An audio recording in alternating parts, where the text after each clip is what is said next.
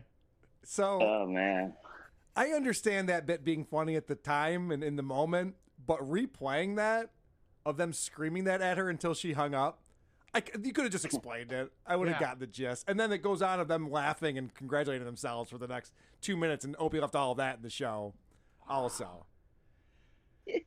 And Linda Blair wasted 20 minutes on like a fucking. She probably woke up. Call in. Yeah. Well, isn't he the one that goes on and on and on about, hey, stop living in the past and don't ask me about the old days? Oh, no. Depending on his mood, he either doesn't want anything to do with Opie and Anthony or wants to take credit for everything that happened on that show. And play entire shows. And play entire episodes of it. Yeah, I think he just put out an entire episode on his podcast feed yesterday or the day before. And it's nice to know that he used to be on a wildly popular show with millions of listeners, because now he's calling out the regulars in his chat room. Mandy Ayo, I've seen you, Mandy. I've been chatting in your lives for weeks on Facebook. You never see me. I know you're one of the regulars. I recognize you. I'll tell you the people I recognize as they go by. Philip Wright, I recognize. Of course, Butters. Ripley's Asylum is new. I hope he continues joining us every day. Mandy, I absolutely know you're a regular. RJ Henners, I know he's a regular. Rachel, of course she's a regular. Compelling stuff. RJ Hitters, what's up, dog? Can I borrow $20? So let's talk about what Opie considers to be content these days. He decides to talk about his top 3 Pearl Jam songs. There you go. There's my top 3 Pearl Jam songs. What's your top 3 Pearl Jam songs? All right, we're going to open up the phones. Tell us your top 3 Pearl Jam songs. We'll be back after the break, taking your calls. This is the shit they used to make fun of on Jocktober. Yeah. With just the dumbest thing just to get people to call into the show. Yeah. What color do you like in June? Call into the show and let us know. And there's literally people just going like, well, you know, I like Black. Even Flow's a pretty good tune. Daughter's great. He's like, oh, yeah, I like that song too. Rats! I don't like Rats. Like, who would fucking care? Who could possibly care about this shit? But then, when he tries to get his top 5 Pearl Jam songs, this becomes very difficult for him. I need one more. Oh, Yellow Ledbetter. Fuck, vice versa. Ooh, do I go Yellow Ledbetter? Oh, you're making me think now. Can I figure this out? Can I figure out my top 5? Black is definitely in there. Even I if mean, who he's the fuck cares? even if he spent a week working on that list and like writing justification and playing examples, I still wouldn't care. You know what? That's a really good point, though. What you're saying, if he said, hey, today I'm going to talk about the top Pearl Jam songs, I'll tell you why these are in my top 5, and he goes through and he explains, like, this song is different than any other song. Yeah. They went to the bridge after the first chorus, which you don't normally do. You know, that would have been like, all right, something. Give me something here. Carl loves a music special. Who doesn't love a music special from time to time? Well, why did you come here, Vinny? I had a bust your balls. I think when old radio guys like Opie must like get senile and have Alzheimer's, and like when he's in a nursing home, they're just gonna push him in a corner, and all day he's gonna be like, top 10 Pearl Jam songs. Don't forget Black. Oh, I forgot Yellow Ledbetter. Oh. When he gets agitated, the nurse will come in. Opie, you've got to call on line 6. You just got a donation from chat, Opie. Yeah, exactly. $2. He's so annoying by the looking window. This is he's just yelling at people out the window. It's funny too because they're like, it's old man Opie. It's like, no, that was young man Opie too. That's what he used to do. Well, he kind of admitted that he creeps around and watches the couples that make out by the beach he lives at. Yeah, he's like, lots of couples out there. Sometimes I'll take a little stroll, and don't lie to you, I've seen a couple down there, and I beat my meat. I pray to Vic and Carl while I pull on my pud. That's a good time. Yes. Yeah, he did get really creepy with his voyeurism. And he again, the great thing about Opie is that he doesn't realize how awful of a person he is because he wouldn't talk about it if he did. He doesn't even know what he should be ashamed of.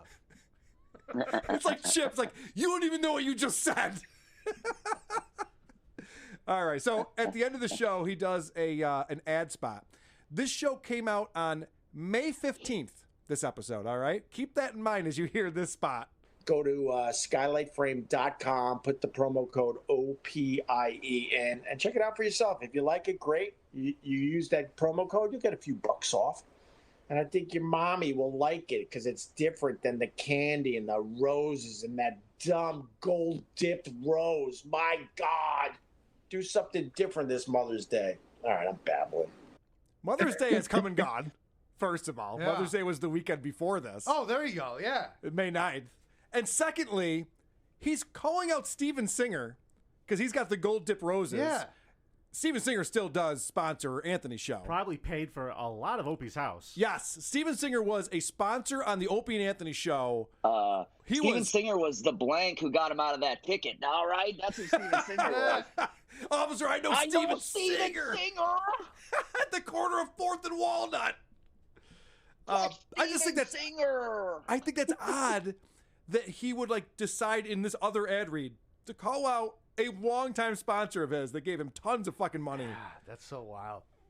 Opie's got a great bit because a lot of the back and forth on this show is with the dog and the dog interaction that's going on. Classic stuff. Dude, I swear Opie's stepping on the dog's paws to get him to fucking howl and bark because he's trying to get the dog to bark on command and shit. So he's sticking a finger in his ass or something. Yeah. And Opie tries to do the moment of Zen bit at the end here. All right, let's go back to the moment of Zen. Yo, moment of Zen! Yo, moment of Zen! Oh, man. Hey, we're trying to do a moment of Zen! Ah, you ruined my moment of Zen!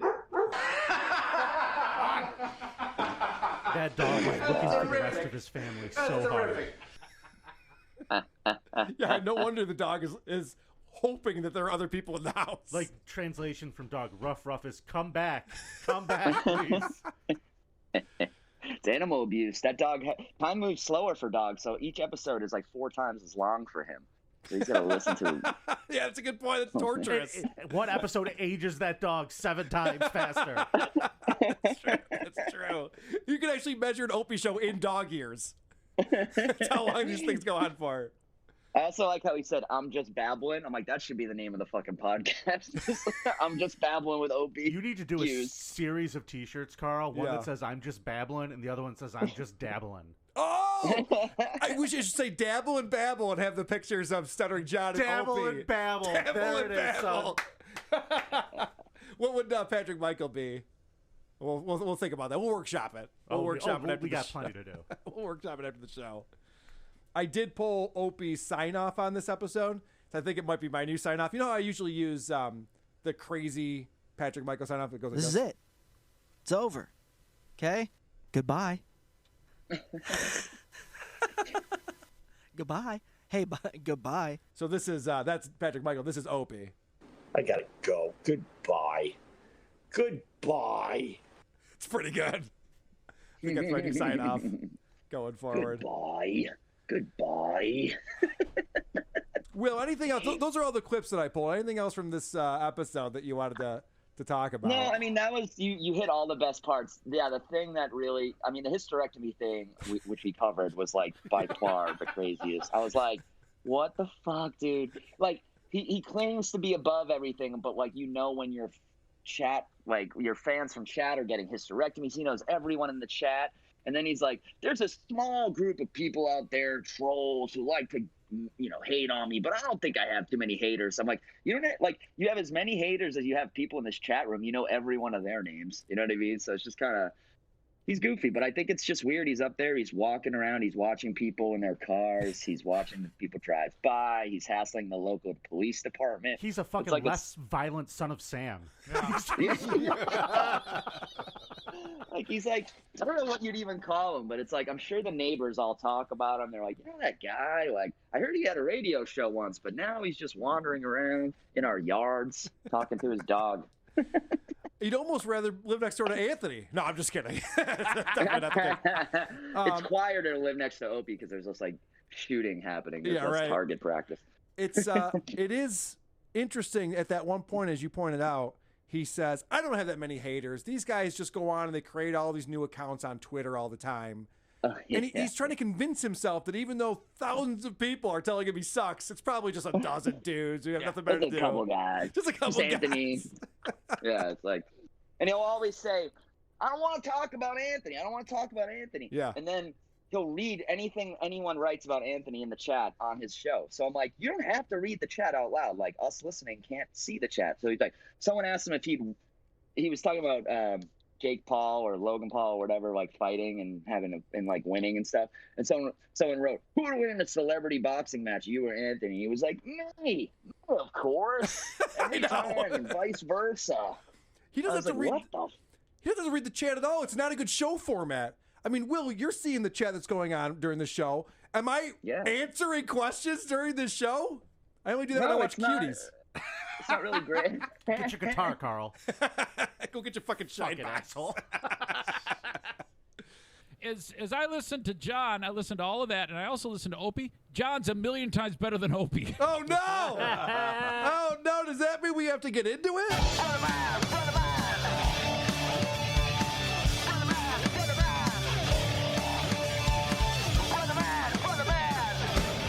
Ba, ba, ba, ba, ba, ba, ba.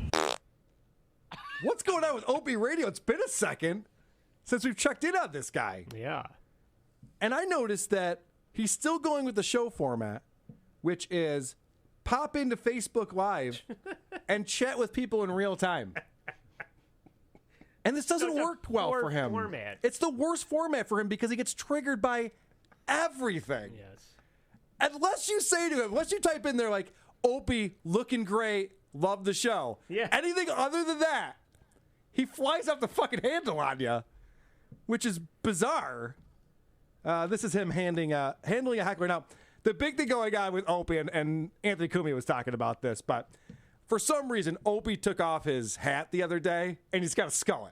Oh, boy. It's bizarre. Yeah. It's really like, whoa, what the fuck is going on there? It seemed to happen overnight a little bit, at least as far as I'm concerned. I always thought he had a big full head of hair, and now it's long, but there's nothing on top. Oh. It's brutal. So this is him handling this with such grace, like he always does. I don't think you know the definition of funny. Ren Zeller. Bravo, buddy. You got up nice and early in the morning to throw the hate at the kid. Good for you, Ren. Let's all give Ren Zeller a round of applause. He had to get up extra early to get that hate out. Oh, God. Show your hairline. Are you obsessing about my hairline now? Why is that the latest thing that I'm losing my hair or something? Show your hair. Why do you give a fuck how much hair I have? I've always had way too much fucking hair, to be honest with you. Way too much hair. I need to lose a little bit of it. Show your hair. Is that the latest thing that's going around? I think Opie's bald. Who gives a fuck if I was bald as a cue ball? What does it matter to you? Are you in my life? You look like shit. What kind of response is that? Why would you put that in my chat? For the exact reason of how you're reacting to it. That's specifically why people are going to you and trolling you, because you don't handle it well. He's asking for more trolls because he's reading it and freaking out. Your normal voice is boring. We want to hear the other voices. Yes, right. He's such a mystery to me because I don't recall him actually. I mean, his actual sound right now, his recorded sound, is so much. To me, it sounds different than when he was actually on the radio. He would talk on the radio. He doesn't talk. He's just kind of like all these exclamation and gurgle noises and fucking weird shit. He's not good on his own. That's the thing. And listen. And he's in the studio. Podcasting by yourself is difficult, for sure. But when you're podcasting with Jim Norton and Anthony Cumia and whoever else might be there, it makes it a lot easier. Broadcasting with those people, you just get to talk whenever it's necessary. This guy's trying to fill the entire show with him talking, and the only go-to he has is the high-pitched, screechy voice. What do you mean? You're absolutely right. That's what you were talking earlier about how sometimes people like compensate for no funny, poor writing with just weirdo fucking voice. If this fucking idiot, this guy pisses me off the most out of all of them, would just fucking do what he knows how to do, and that is prep a fucking show, he'd be able to actually do something, but he doesn't. I don't know why he doesn't do it. Wait, you just said he knows how to prep a show? Well, I mean, he knows he has to prep a show. He doesn't. But he obviously doesn't know that, and he doesn't know how to, because he had a staff of people doing that for him. Well, he's lazy. He knows deep down that there's a reason that he should, but he's not gonna fucking do that. He's lazy as shit. Obviously. Yeah. He's putting very little effort into it these days. He's gonna do it his way, to the grave. I'm a hater. That's what I do in my life. Because I failed at everything. I want to be doing what he's doing. God damn it, and I couldn't do it. I didn't have the balls to do it. Jesus. So now I'm going to spend my time just hating on people that are brave enough to try. Yeah. Go away, loser. Yeah. He's like the Ronnie James Dio of the troll voice. So he just keeps getting higher and higher. Like, whoa. Another octave. I did say at one point that I thought it was funny. I'm past that now. Yeah, because it's too much. It's too much. I actually said, and I swear in a stack of Bibles, my wife heard me. She goes, "Who's Carl?" Because I was in the bathroom listening to that porn, and I said, "Fuck you, Carl." I'm not. I wouldn't fucking. I can't listen to. Who's Carl? He's my arch nemesis. That's who he is.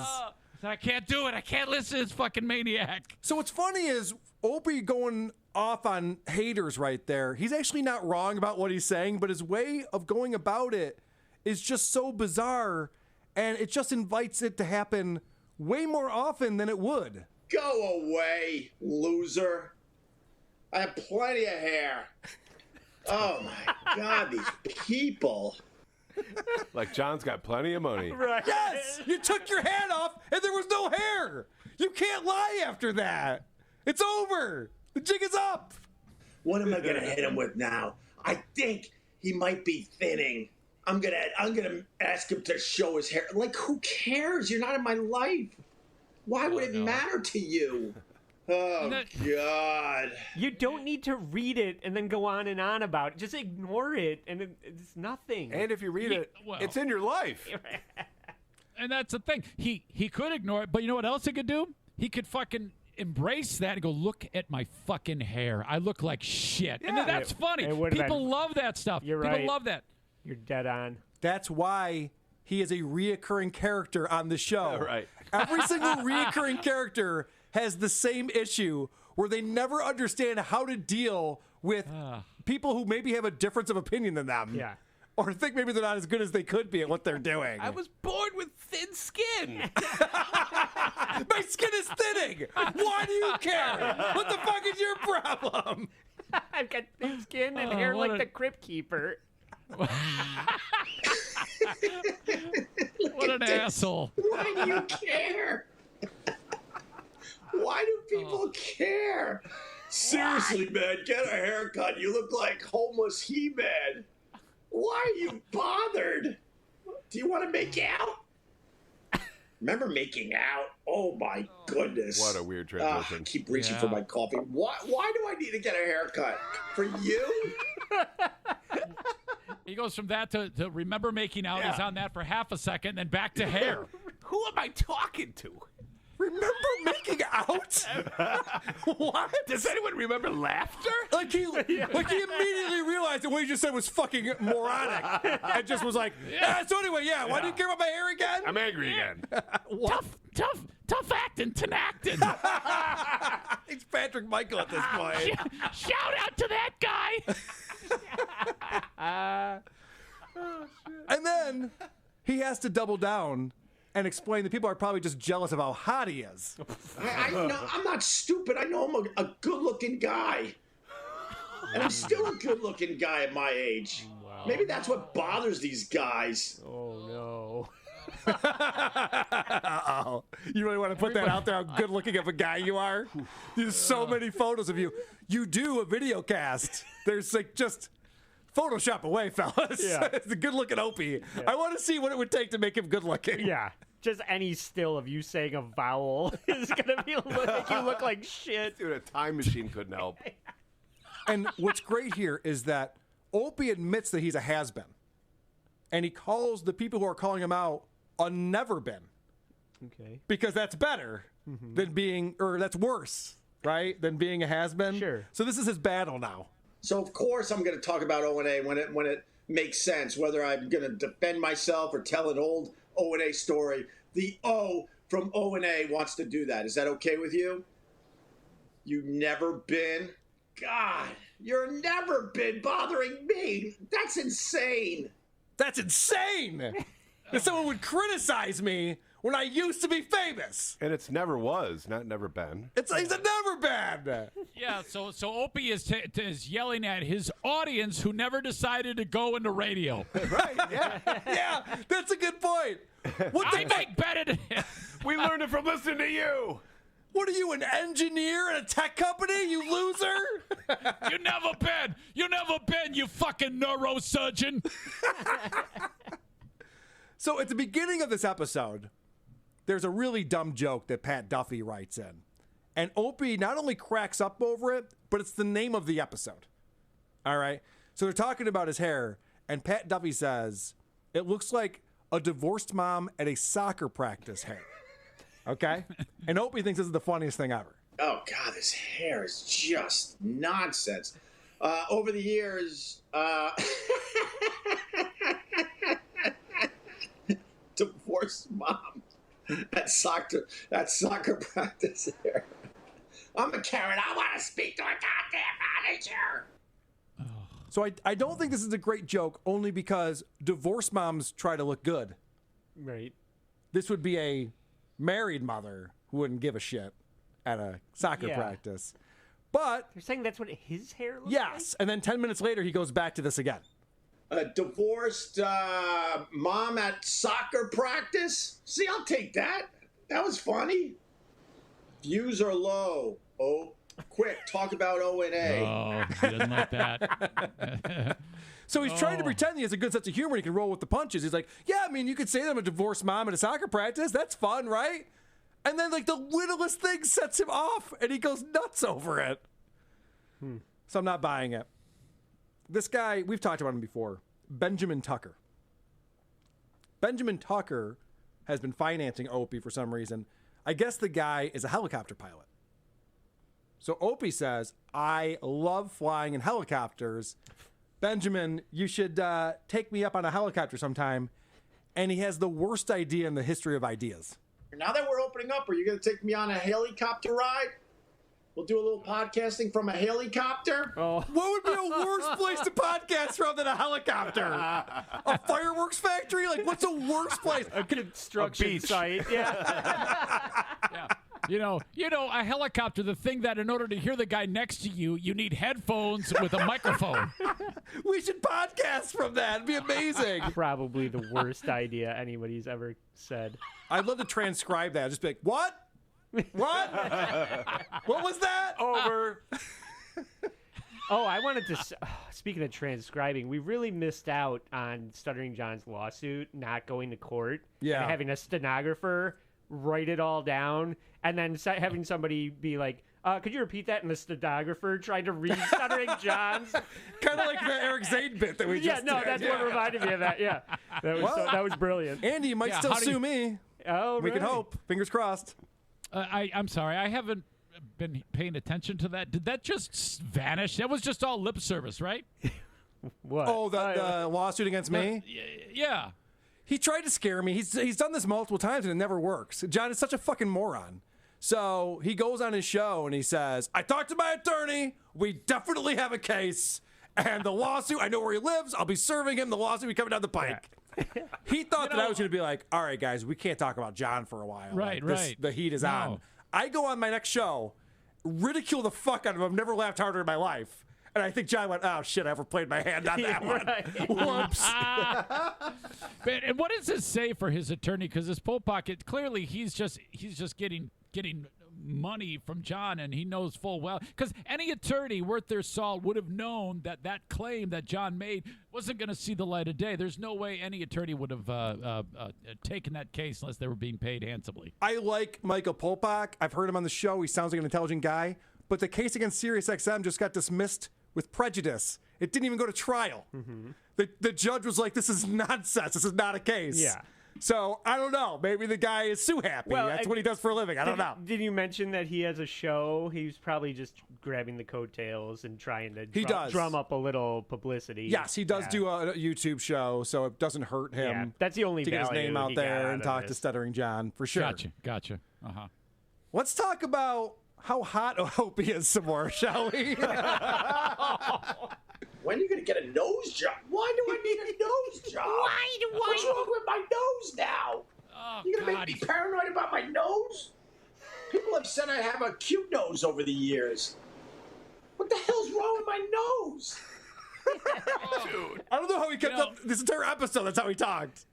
You know, if fucking Marge Simpson and Edith Bunker had a fucking baby. Yes. And maybe that's what his angle is. He wants to get some VO work or something. Is that what he's auditioning for? Because it's not auditioning to be a podcaster. Archie! Holy shit. One last clip that I have on Opie, and again, I've really been tuned into the ad reads for some reason this week. This is, I have questions about this. HelloFresh offers 50 menu items. Oh, they got salads and sandwiches and soups. They got something for everyone. Oh, and their stuff is high quality, too. Fresh ingredients are sourced directly from growers and delivered from the farm to your front door in under a week. All right, Chris, you worked at a restaurant for many years. I have as well. Is food that's been sitting around for a week considered fresh? No. Okay, because I thought that was weird ad copy. It's like, you get the freshest ingredients, they'll get to your house within a week. Okay. He manages to sound pissed about it, too. Salads, soups, what the fuck, whatever you want. A week-old salad. It is, the farm to table. This is farm to truck to warehouse to other truck to doorstep. Yeah, to my neighbor's door. Yeah. It's all the rage these days. That's what people really want. Dumb. Holy shit. All right, let's get into it.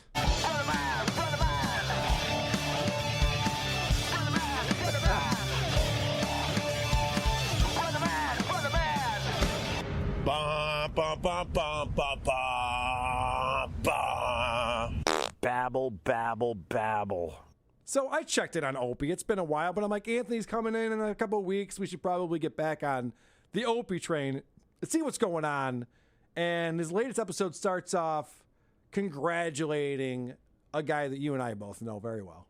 Hey, it's Opie. What's up, brother Wheeze? Congratulations on your nomination to the Radio Hall of Fame. If it wasn't for you, I wouldn't be doing what I'm doing today, which is nothing. All right, little self-awareness never hurt anyone. That's good. But this is true.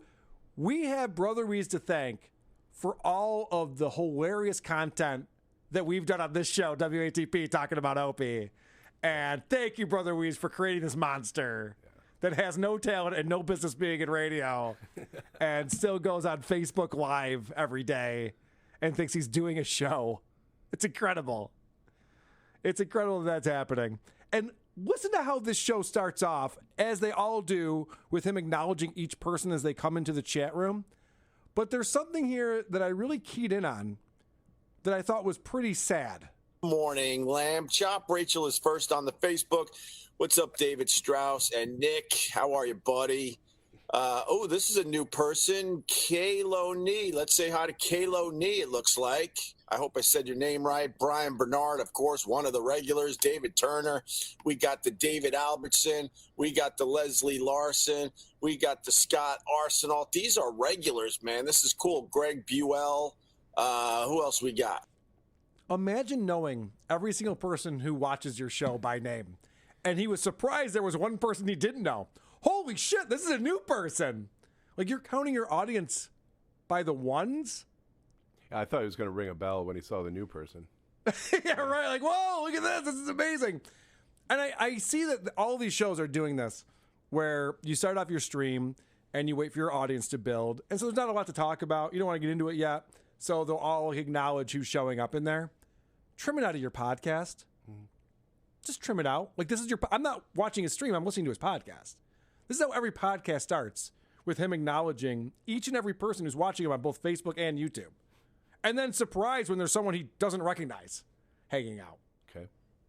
Millions of listeners on XM Radio and Sirius XM Radio. Let's get into Opie later on. He's telling this story. And Opie's a fisherman, as we all know. And so he's out on the ocean, and he's watching these birds that fly out. So far, you can't even see them anymore. And then they fly back, and they have fish. And the part that I'm not going to play is where he's going, that's crazy. There's nowhere to land. They have to be flying that entire time. Well, Opie, that's what they do. That's what birds do. They fly. Would you ever walk somewhere that you had to just like keep walking for a couple hours? It's not a big deal, but he's like blown away by this. He's like, these birds are on a kamikaze mission going to find these fish.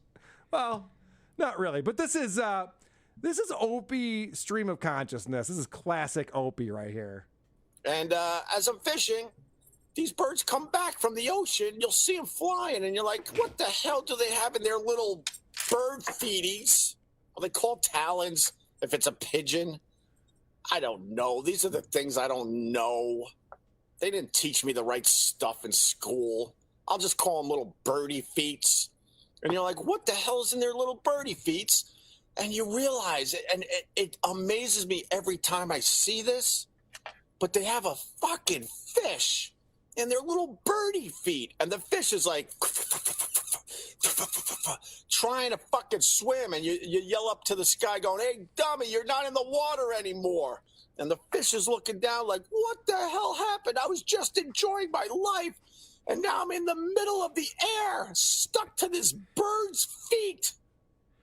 This reminds me of, you ever see the video of the Big Bang Theory where they take the laugh track out? And you go, oh, this isn't funny at all. In Opie's mind, all of this material is killing. It's gold, yeah. It's all gold. And I just want to say thanks again, Brother Weeze. Thank you, Brother Weeze, for making this happen. So, of course, he's talking about staring up at fish, and the fish don't know where they are. They have eyebrows. No, he does not. Dude, greatest hits Opie. Holy shit. I was hoping you would predict that. I'm glad that you did that, because I was going to ask, what do you think's coming next? I didn't have to ask you what you thought was coming next. You knew. Classic Opie. I don't know what kind of feelings that fish have. I have no idea. I feel like birds have more feelings than fish, but then they say that fish absolutely have feelings. But I don't know this because they don't have eyebrows. If you don't have eyebrows, how do I know if you have feelings or not? The fucking fish, when you catch them, they just go like this. That's terrific. That's terrific. This guy's got this one fucking joke, this one concept that he didn't even originate. He stole it. And he cannot shut up about this fish with eyebrows thing. Yeah.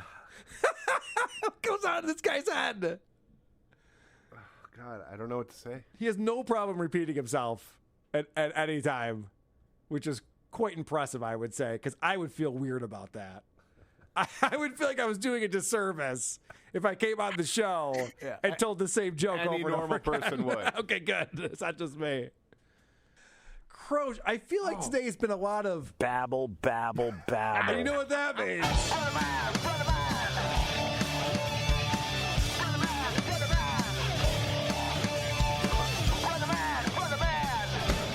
Ba, ba, ba, ba, ba, ba, ba.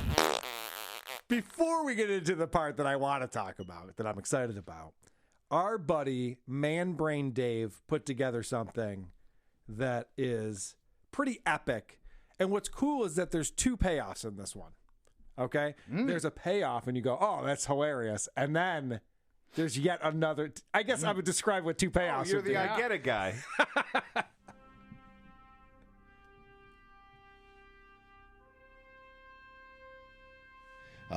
Let me see if I can raise the camera. There's your ocean.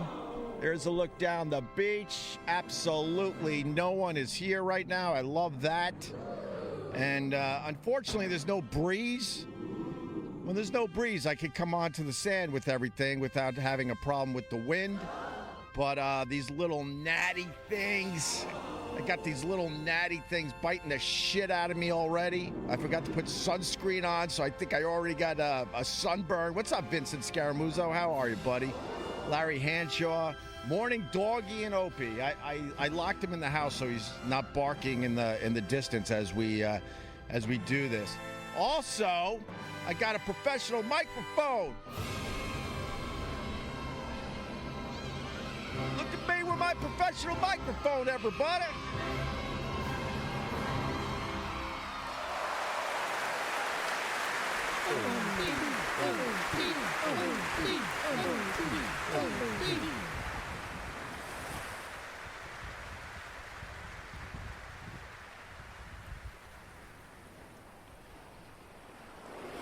My agent goes, hey, there's a company that's really interested in you, but could you start using a real microphone? They're checking you out on the regular, and they don't understand why you wouldn't use a professional microphone.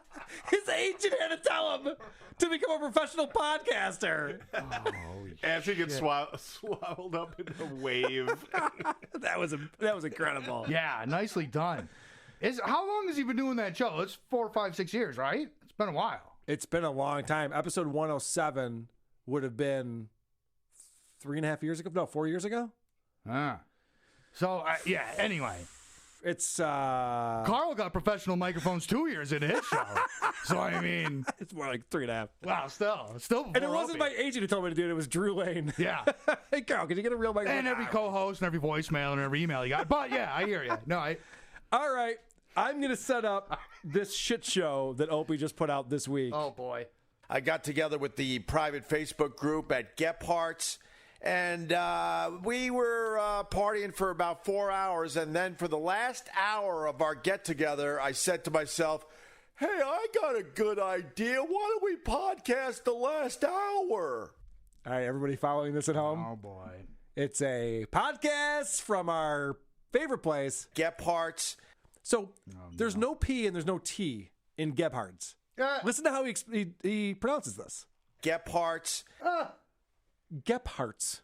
It's Gebhardt's. Gebhardt's, Opie. All right, so he's back at his favorite place. But this time he's with all of his friends from the Pod Squad Facebook group, including none other than Benjamin Tucker. Jen Ferris, Jamie Marie, right? Benjamin Tucker! Hey! Daddy Warbucks himself, Benjamin Tucker. I haven't spent a goddamn dollar. All right, thank you, Ben Tucker. Benjamin is funding the podcast and our good time here at Gephardt. Sure is. All right. So our friend Benjamin Tucker is paying for all their drinks. He's got the bar tab? It's not even Opie. Jesus Christ. Well, why would a millionaire pay for his friend's drinks? Here's a photo of this this get-together. I'll count it for you, Croge. Yeah. This would be 11 people, counting Opie. Let's say that the photographer was also part of this. We'll give him a dozen. Yeah. A dozen people at this thing, including Opie, I just want to point out. And Opie, this shirt that you're wearing. Ooh, that's not super flattering, buddy. Wow. That's another guy who hates exercise. A support Henley shirt. I've never seen that. All right. So Benjamin Tucker's paying for everything for some reason, but Opie is there to hit all the greatest hits with his fans. Cheers. Cheers. Cheers. Hi, doggy. Oh shit. That's like his catchphrase now is, hey, hi, doggy. So he's doing his cheers thing. And I love the fans of the Opie show. Now, there's 10. So Yeah, it's not all like 10 of them. Yeah, it's not like an impressive thing. But they've all picked up on the hater voice. So Opie's on here live streaming, and there's people in the chat who are talking in there and goofing on them because there's 10 people hanging out at Gebhardt's and broadcasting it. Gebhardt's. This just proves everything. He's got to gather them all in a room. And they still join the live stream. Look, he had to pay for them to fucking hang out with them. He had to pay them. It's obvious. So the parts of the show that I endlessly goof on, these people are celebrating it. Yeah. So like you were saying earlier, Crow, it's so funny you said this. We're both watching the same screen but seeing different movies. Shout out to Scott Adams. This is what's incredible to me is that he's doing the hater voice and they're like, yeah, you go. And don't forget to say hi, doggy. And then Pat Duffy is there. Now, Pat Duffy goes way back to the Opie and Anthony days. He did some crazy stunts on that show. And he tries to make an edgy joke that I have a problem with. And then there's another joke after that that I actually really enjoyed from one of the people in the chat room. What's your favorite drum song? Moby Dick. What's it? Moby Dick. Done. End of story. Move on. All right. Yeah. My favorite Queens of the Stone Age song is when they started shooting in the theater. Oh, sorry. I'm sorry. That was the Eagles of Death Metal. Yeah. It was not Queens of the Stone Age, you fucking moron. Swinging I know. That was terrible. You're right. This is why they didn't hire me. Not good. You're absolutely right. You're problematic. I am problematic. I should be canceled. I was just called Puddle of Dud. Oh, wow. Oh, there we go. Wow. I like that one. Opie would be Puddle of Dud. Yeah. I like that one. That's hilarious. Okay, this is Opie admitting there's not many people there as he's filming with his phone. All right, I'm not gonna pan too much because then it's obvious not many people here. Whoops. Hey-o. And it's funny too because this woman Jen who's there heckles him, and he's getting trolled to his face, which is impressive. Props to you, Jen. Oh, you went from a traveling virus to this. How does it feel? Oh my God, Jen. She says, you went from the traveling virus tour to this. How does it feel? They used to pack auditoriums. You used to be popular. Yeah, how does that feel? Now you have a dozen friends that are here for free beer. You dummy. All right, so then they're goofing on each other for their bad tattoos that they all have.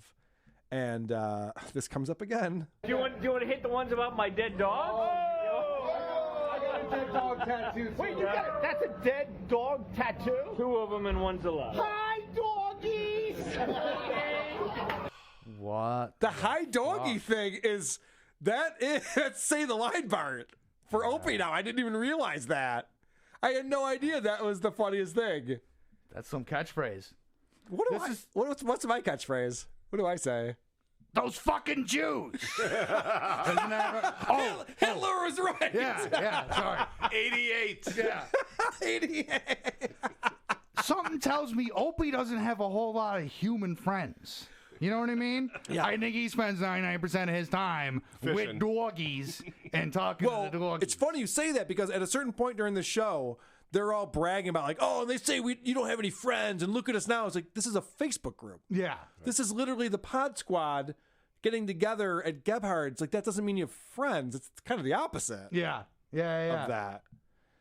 So then Opie's talking to this guy, Randy, and apparently Randy, before he turned on the microphone, was holding court.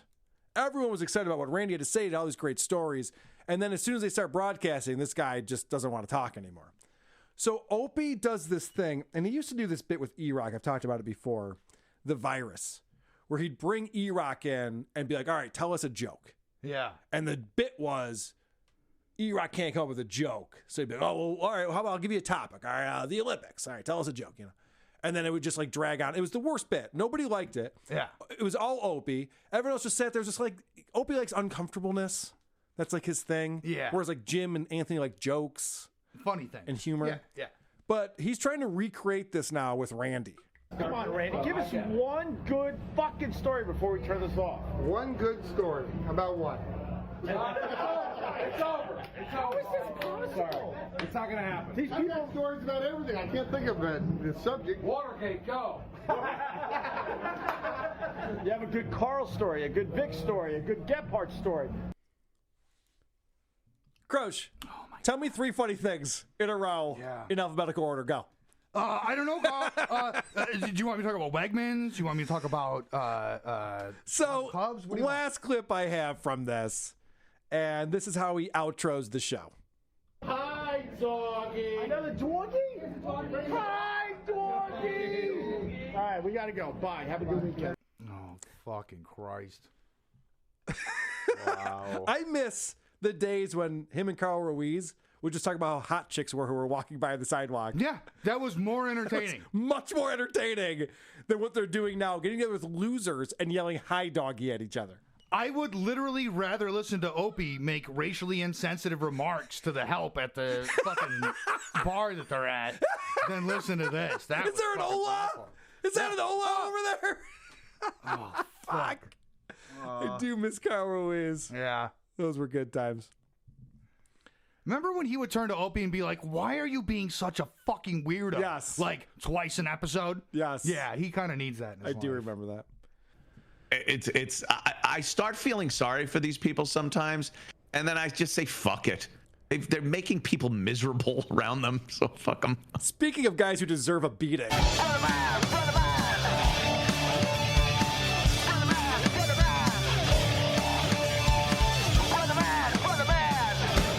Ba, ba, ba, ba, ba, ba, ba. So Opie has Lyme disease. Did you know this? Opie has Lyme disease. I didn't know that. So he didn't do a live show since the one from the pub there, Gebhard's, that he did with the Pod Squad. So he just finally put out a new episode. Well, I guess when you're out in the fucking Hamptons under a bridge in the weeds, doing your show, there's nothing but ticks and gnats around you. That's exactly what will give you Lyme disease. He talks about how he's had multiple ticks just this year because he's podcasting from a deer den. Is that what they call them? I don't even know. Oh my God, it's about time a parasite sucked shit out of him.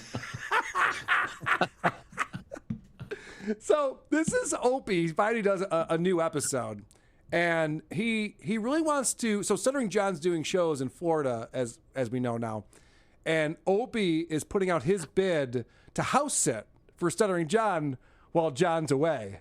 I could chase rats. I could kill mice. I could squish cockroaches. You're hired. He's a Warner Brothers cat. What the fuck is he talking about? I'm going to take it out of context a little bit. I could eat a Tweety bird. What is he fucking? I could chase a roadrunner. I could use Acme TNT. I don't know why I always go to the Stuttering John. Anyway. I know. Even it's such a fun impression. I can't help it. Anytime I'm saying something stupid, I just go into the John thing. Yeah, Stuttering John. All right, so I picked up on something with Opie, and I don't know if you picked up on this. I'd love to get E-Rock's take on it, but there's something that's going on, and I believe this has evolved. I don't think he used to do this on the O&A show. He has this cadence now, and I think it has to do with him talking by himself. He's not interesting, so he's trying to make it interesting with his cadence and with the way he talks. But I put together this super clip, and this is all just from this episode that we just listened to. He's kind of like Aziz Ansari of podcasting. And what I mean by that is Aziz Ansari has this thing in his stand-up. And as soon as this was pointed out to me, I couldn't watch his stand-up anymore. Aziz does this thing where he's like, ba-ba-da-ba-da, and then ba-ba-da-ba-da, and da-ba-ba-ba-ba-ba. And that's like the punchline. It's always like this build-up to like the punchline type of thing. I mean, I saw Aziz after Jim Norton at this amphitheater in Toronto, and we walked out. I was like, it's not going to get funnier. It's not going to get funnier than this. So it's not, well, first of all, the funniest thing he ever did was fish hook that girl to lube his dick, to fuck her on a granite counter. Agreed. When I heard that, I was just like, that's gold. Agreed. So this is what I mean, though, by Opie is the Aziz Ansari of podcasting. He does this ramp up thing to like his high squealy voice thing, you know? So here's the examples. And if that doesn't go, if that goes, I should say, untreated, that could be problematic in your life. And everyone was like, I don't think you have anything to worry about. But as the days went on, this damn fucking thing started spreading. And then all of a sudden, it was a bullseye. And then my doctor said, you know what, we got to put you on the, what did he put me on? The doxycycline. So the kid is fighting Lyme disease. What the fuck? Yeah, so this started with that spicy chicken sandwich that wreaked havoc on the other end of my body. And then I got the tick bite under my arm that I had to pull off. And it wasn't an easy pull off. And now I'm dealing with Lyme.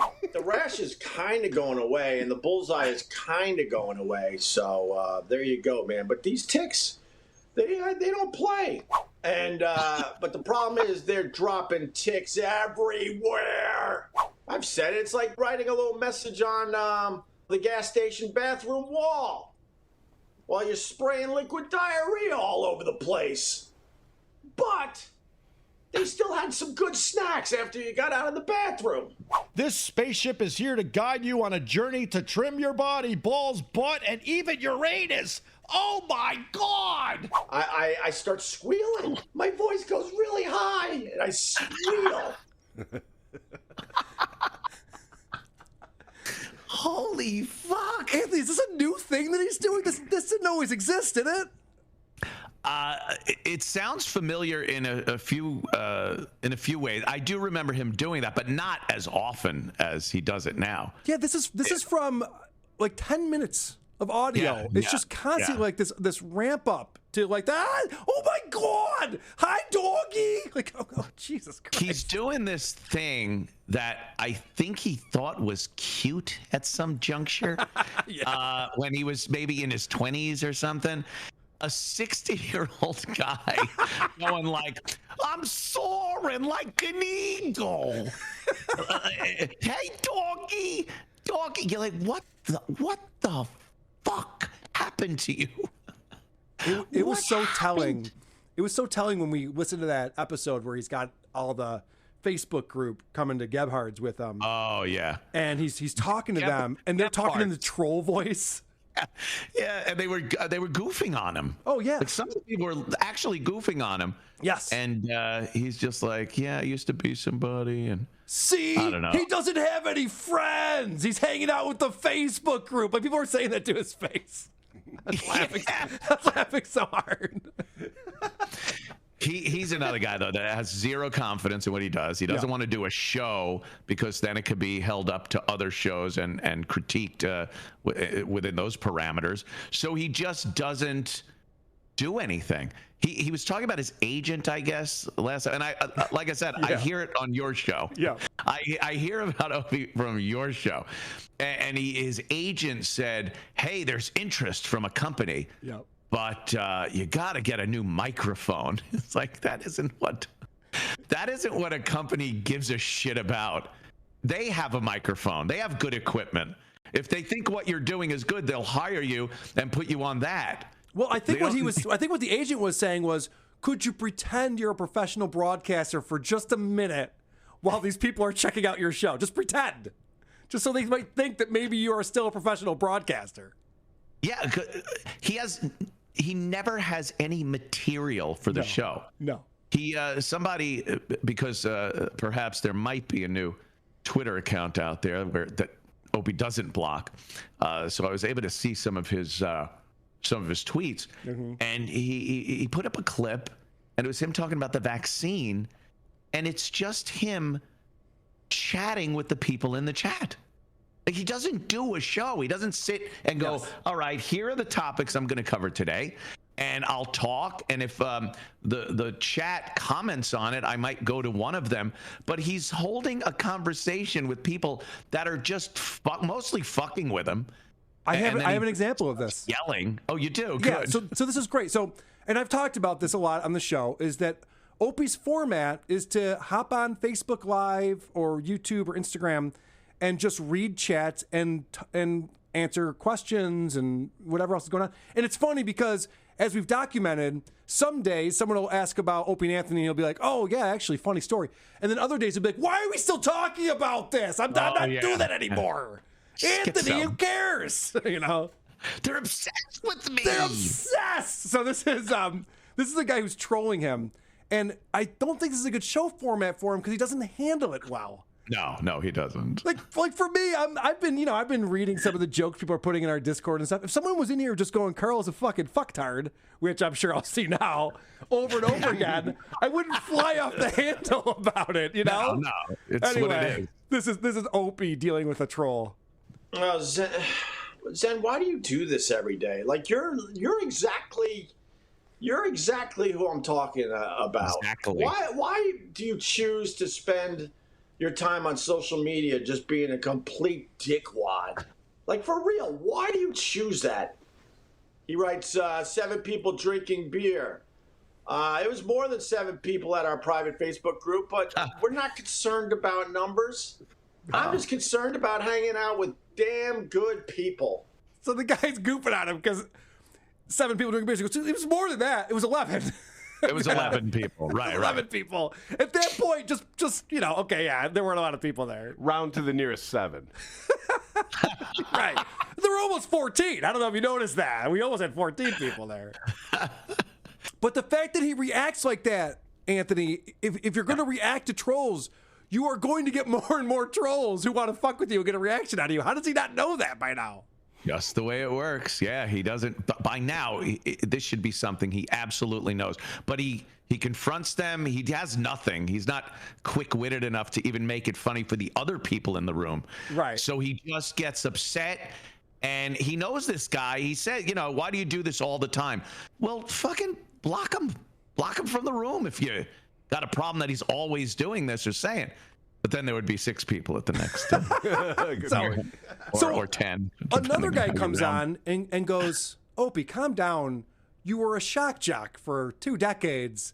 You're going to have people who are going to say things like this to you. You should be able to handle it well. And Opie doesn't handle that well either. He might just be schmucking around. Remember where you came from, man. Schmuck-a-muck, come on. You're talking about a guy that is so far removed from the Opie and Anthony years. I have no regrets whatsoever. Well, like I've talked about in the past, I probably do have some regrets if I really sat down and thought about it.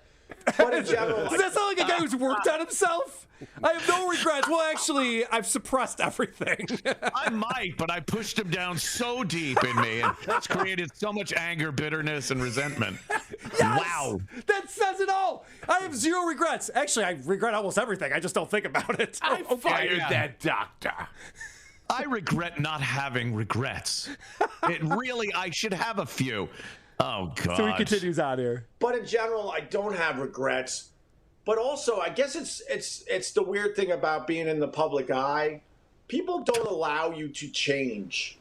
If you come across as... I like that Anthony snickered when he says, when you're in the public eye, it's like, well, I mean... Yeah, it's been a while. Stop it. I don't see a lot of billboards with your face on it these days. Yeah, there's not a line halfway around the mall waiting for you to sign something, Greg. Yeah. You're not introducing an XFL game, Greg. Things have changed. If you come across as a nicer individual, a nicer human being, people don't think that's possible because they remember that same person years prior. So this is the evolving Opie.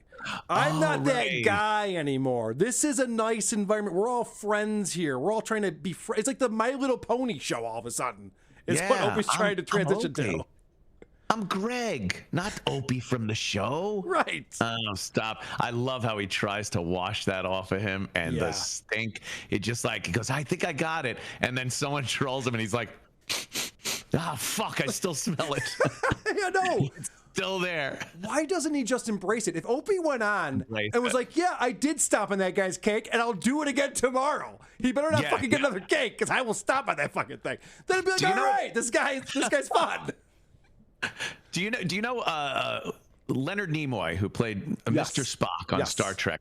After the original run in the 60s, during the 70s, it was terrible for him because he was just Spock, and that was it. He wrote a book called I Am Not Spock. Right. Like he did other movies where they kind of cast him in these character roles, but he was always Spock. When he embraced it, he had a whole nother career in the Star Trek movies that came up later, of course, playing Spock and making a lot of fucking money, I can imagine. He directed a couple of them. He embraced it finally and said, yeah, fuck it, I'm Spock. That's what Opie has to do. You're going to be Opie from Opie and Anthony. It's going to be in your fucking obituary.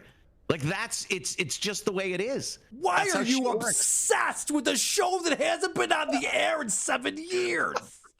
These people are obsessed with it. It's like, Opie, that's the only thing they know. That's the only reason why they know you. Otherwise, we wouldn't be watching Greg Hughes do a random video from the beach. That's why they're asking you questions about it. He's clueless.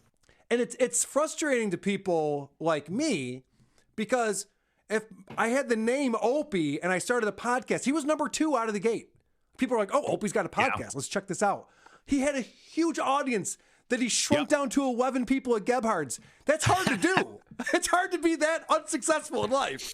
It really is more difficult. You're right. It's like how they pay you money if you don't get any numbers on the lotto. If you choose enough, and it's like, well, you didn't get any, so you get your money back because it's hard to do. He's playing Brewster's Millions with listeners. He's like, all right, here's 2 million listeners. If you can get rid of all of them, then we'll give you 30 million. All right, let me fire up my shitty microphone and I'm on it.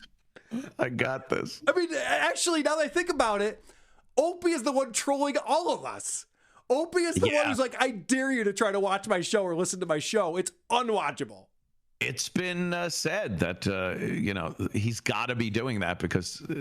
you would imagine a guy that was so successful in broadcasting for so many years could not possibly put out shows that are devoid of anything interesting or any humor whatsoever when you came from, what was a very funny, cutting-edge show full of comics. And it astounds me. None of that rubbed off. Like Stuttering John had Howard and Jay Leno. Opie had, on just about a daily basis, some of the funniest comics ever still today that have ever been. Yep. Guys that you know who have only grown in their popularity since then. He should have so many connections. He should be able to do so many things. And Stuttering John, the same thing. He's talked to so many famous people from the Jay Leno show and Howard Stern. How does he have zero connections? Nobody wants to talk to these people.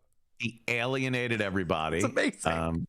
Again, with the pure insecurity and, having to have something. He saw myself and Jimmy really getting along and making jokes about anything. No topic was off limits with me and Jimmy, and it's hilariously funny. And he started resenting that. And I think he wanted to show that he was still important. So he did that in... throwing his authority around as, Opie. Right. And he alienated so many people. They were like, fuck you, man. But he has no regrets, though, Anthony. No regrets. That's right. Could you imagine failing this miserably and having the balls to say you have no regrets? Well, then you're a moron. So that means you would do it all again, you idiot. Learn from your mistakes. I know there's probably a regret where it's like, fuck, I should have left Sirius when they fired Anthony. Yeah, right? It would have been, the Opie and Anthony show. Jim Norton. Instead, he likes to put the blame on Jim. He's like, they should have just gone and done the Anthony and Jim show. It's like, well, Jim was under contract. What are you talking about? Yeah. Like, I don't blame Jimmy. Jim has his own life, his own career. He does what he is good at. Yeah, I didn't expect that. Me and Opie, on the other hand, are different, kind of a different situation. The Opie and Anthony show. Right. And oh boy. And he talks about it enough where he couldn't wait to get rid of me. Oh, yeah. And he thought it was going to be like, finally, that albatross is around my neck is gone, and now I can shine for all the people to see that Opie's the guy that I'm fired. What?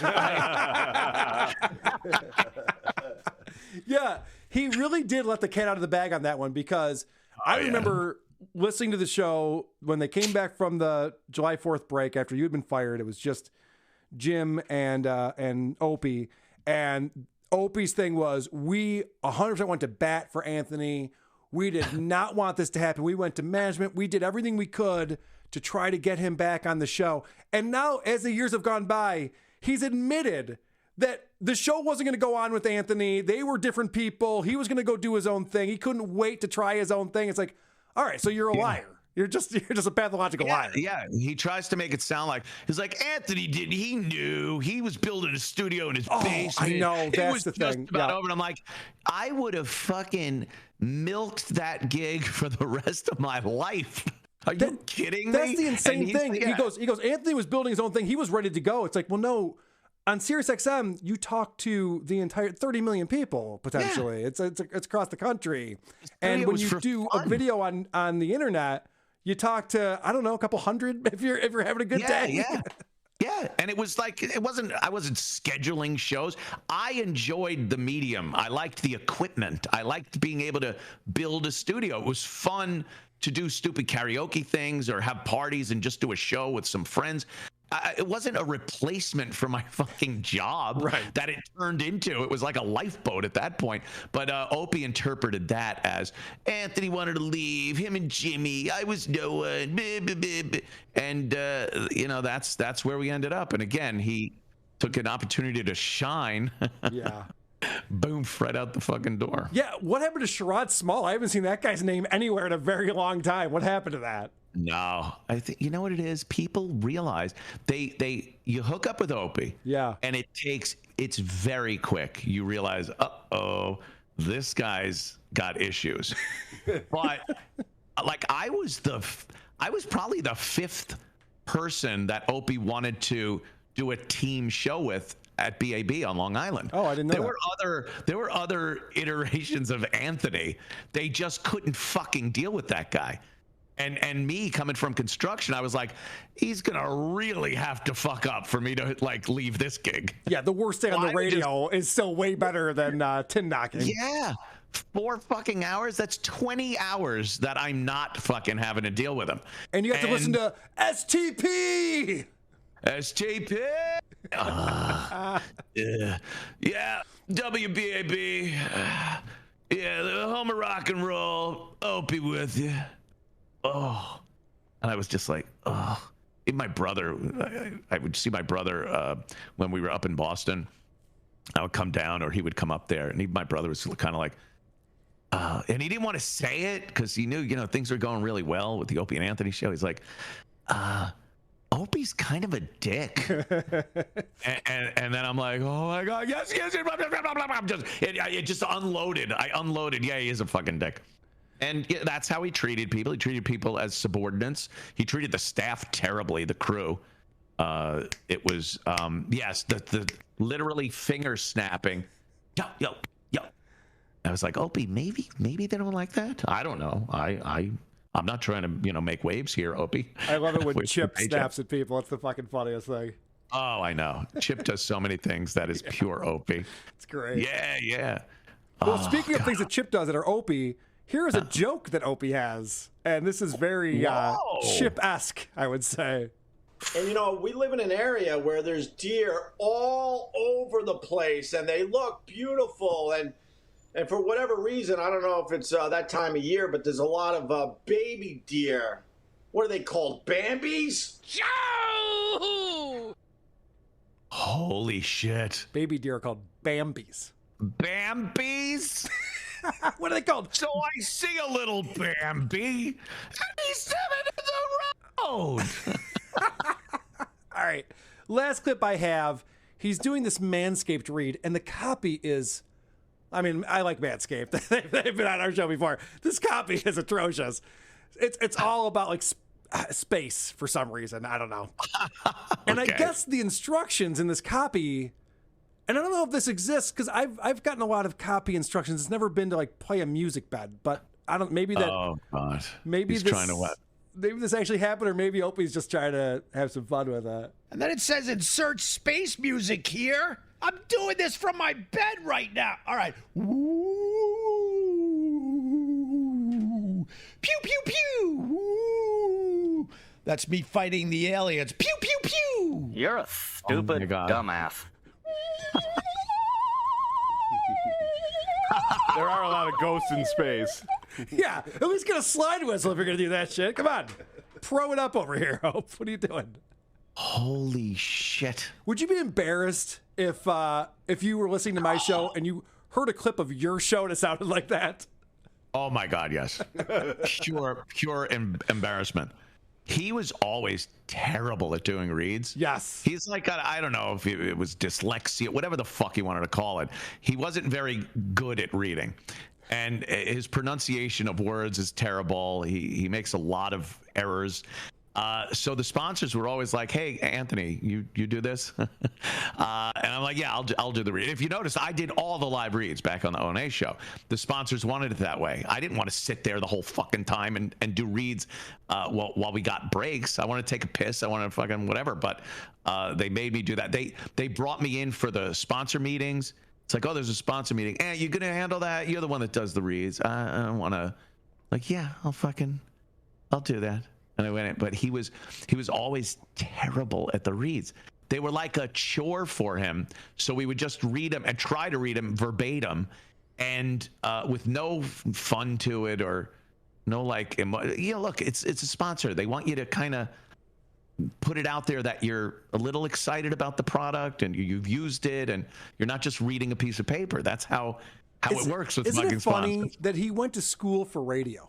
And he brags about this all the time. He went to college, Geneseo, and studied radio and got right into radio and learned under Brother Weeze.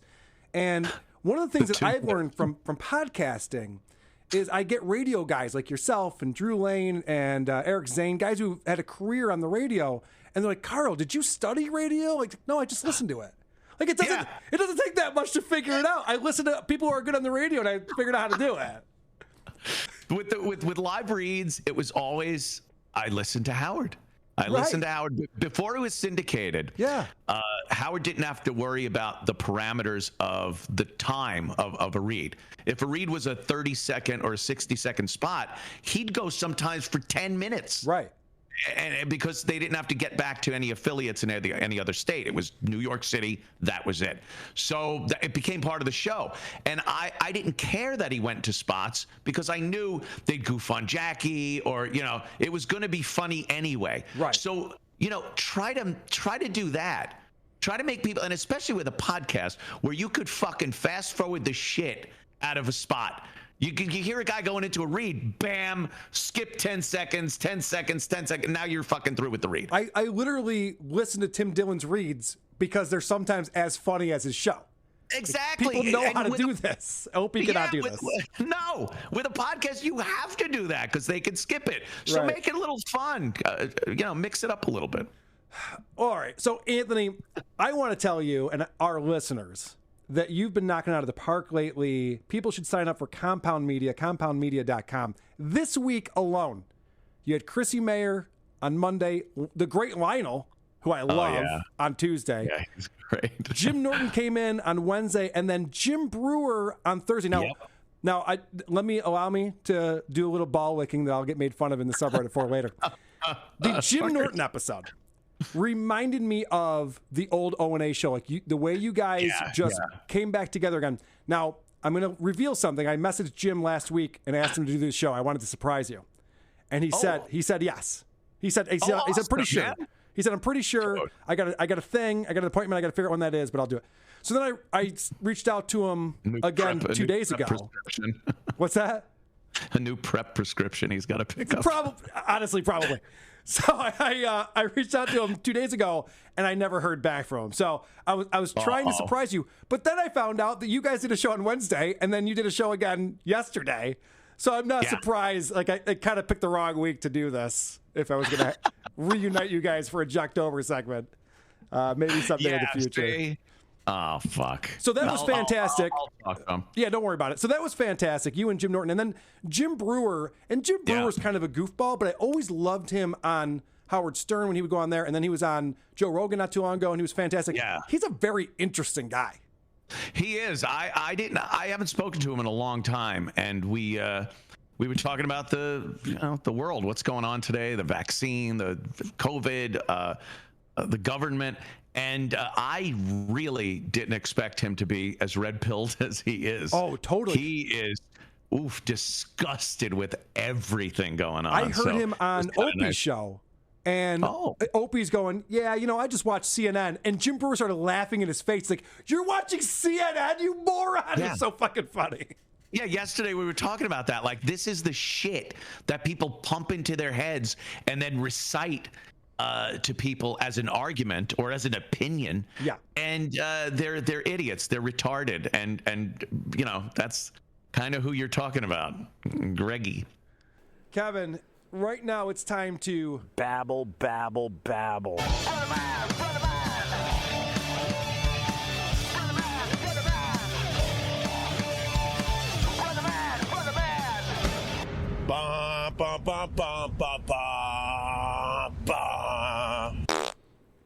Opie was talking about the passing of Fez Whatley recently on his show. And I remember Fez very fondly. He was a fun character until he got really weird at the end. Yeah, it definitely got weird at the end. But it got bizarre. Yeah, Do you remember there was a Toyota commercial or something that Fez took offense to because they talked about crazy people or something. Like you have to be crazy not to get this deal. I can't remember what the exact context was, but Fez brought that into the show and he's just like, this is really offensive. And Ronnie's like, to who? He's like, well, to crazy people. Like, well no, you're not supposed to be a crazy person. What do you mean? He's like, Fez just fucking lost. I don't know what's going on with that guy. But yeah. Anyway. It was great though. For a while, man, that Ron and Fez was just the fucking greatest thing ever. Yes, agreed. Ron Bennington's the man.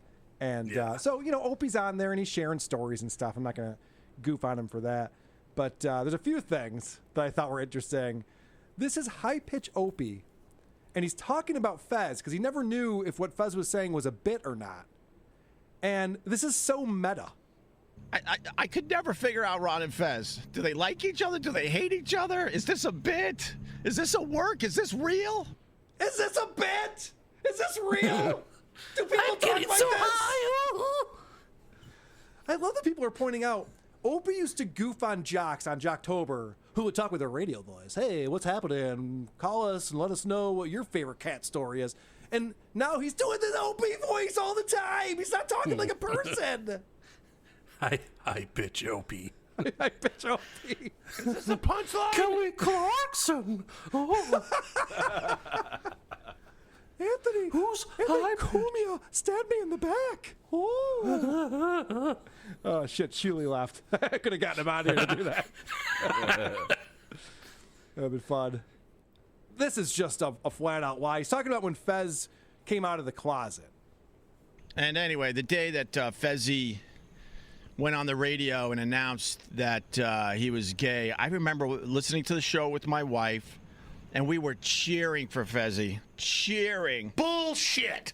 Your wife and you were cheering listening to the radio? Suck more cock. I mean, I'm guessing the conversation went like this. Well, yeah, no shit, you're gay.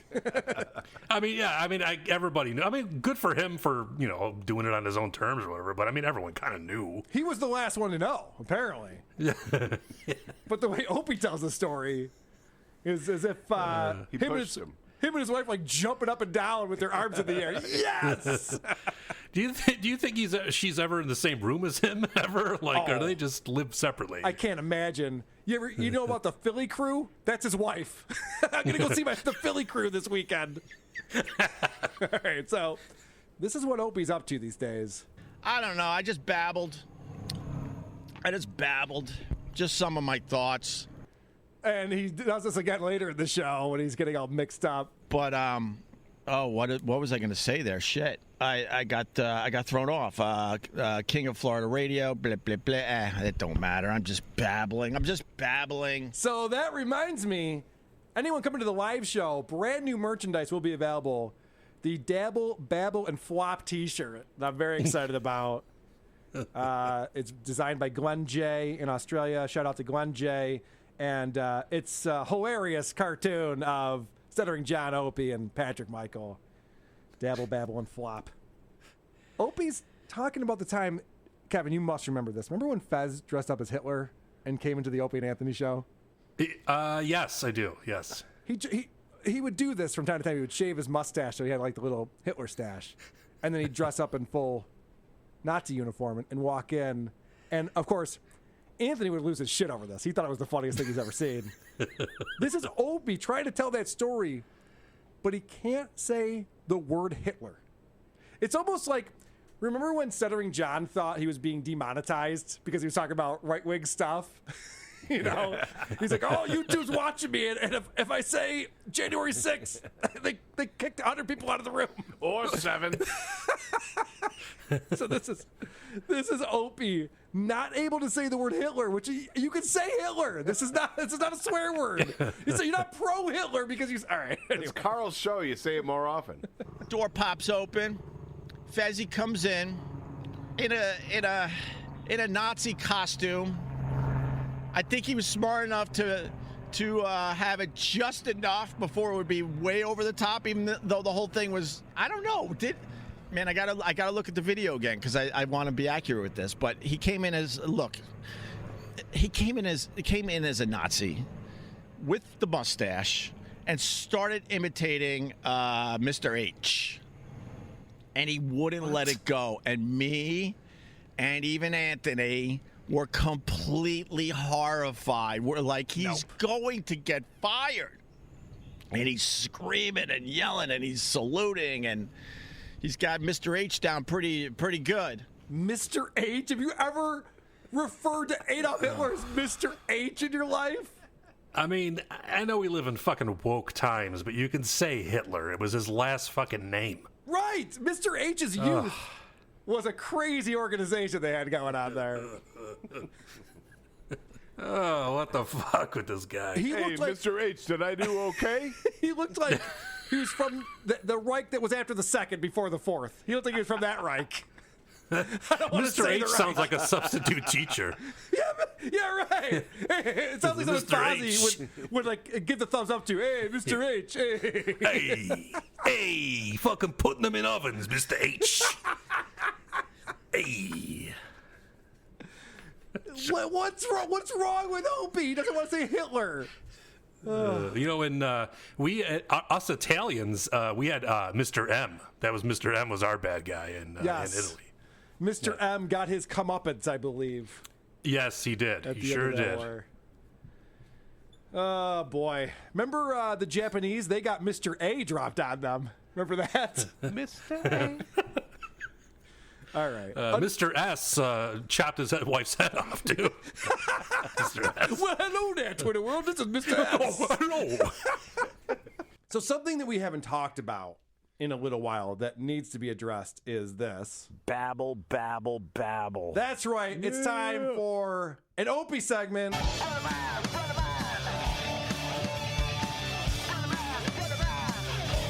Hi, doggy. Good boy.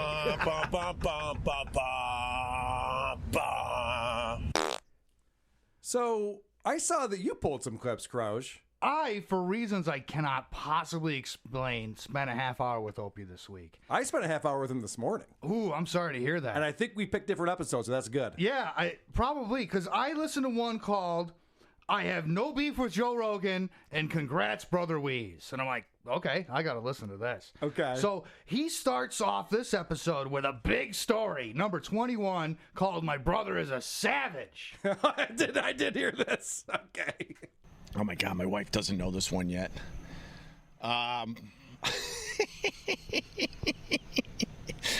He goes, I really had to go to the bathroom really bad, and I took a shit under your house. And I laughed myself silly. I didn't think you were here. I had to go to the bathroom, so I took a shit under your house. Yeah, I really laughed myself silly on that. And then he goes on the next one. Yeah. He goes, don't worry, I buried it really, really deep. I'm like, how deep? He goes, 2 feet. I'm like, oh my God, man. It runs in the family. We can poop wherever we want. It doesn't bother us at all. So Opie once talked about how he shits in lakes. Yeah. And everyone was appalled by this because what are you doing? Yeah. And he says that his brother shows up at his house, didn't know that he was home. So Opie's home. Yeah. His brother didn't see a car in the driveway. There's multiple bathrooms available to this guy. For sure. He digs a 2-foot hole with what? I don't know. Is he carrying a shit shovel?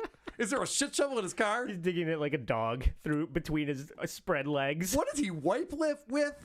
Yeah, and he explains, that's key. And he explains specifically which brother it is. It's the guy who owns the restaurant, and he says where the new restaurant is. Like, you're just inviting a lot of this questions. This guy is like digging a hole with his bare hands, wiping with his own underwear, burying it all, and then going and fixing food for the public.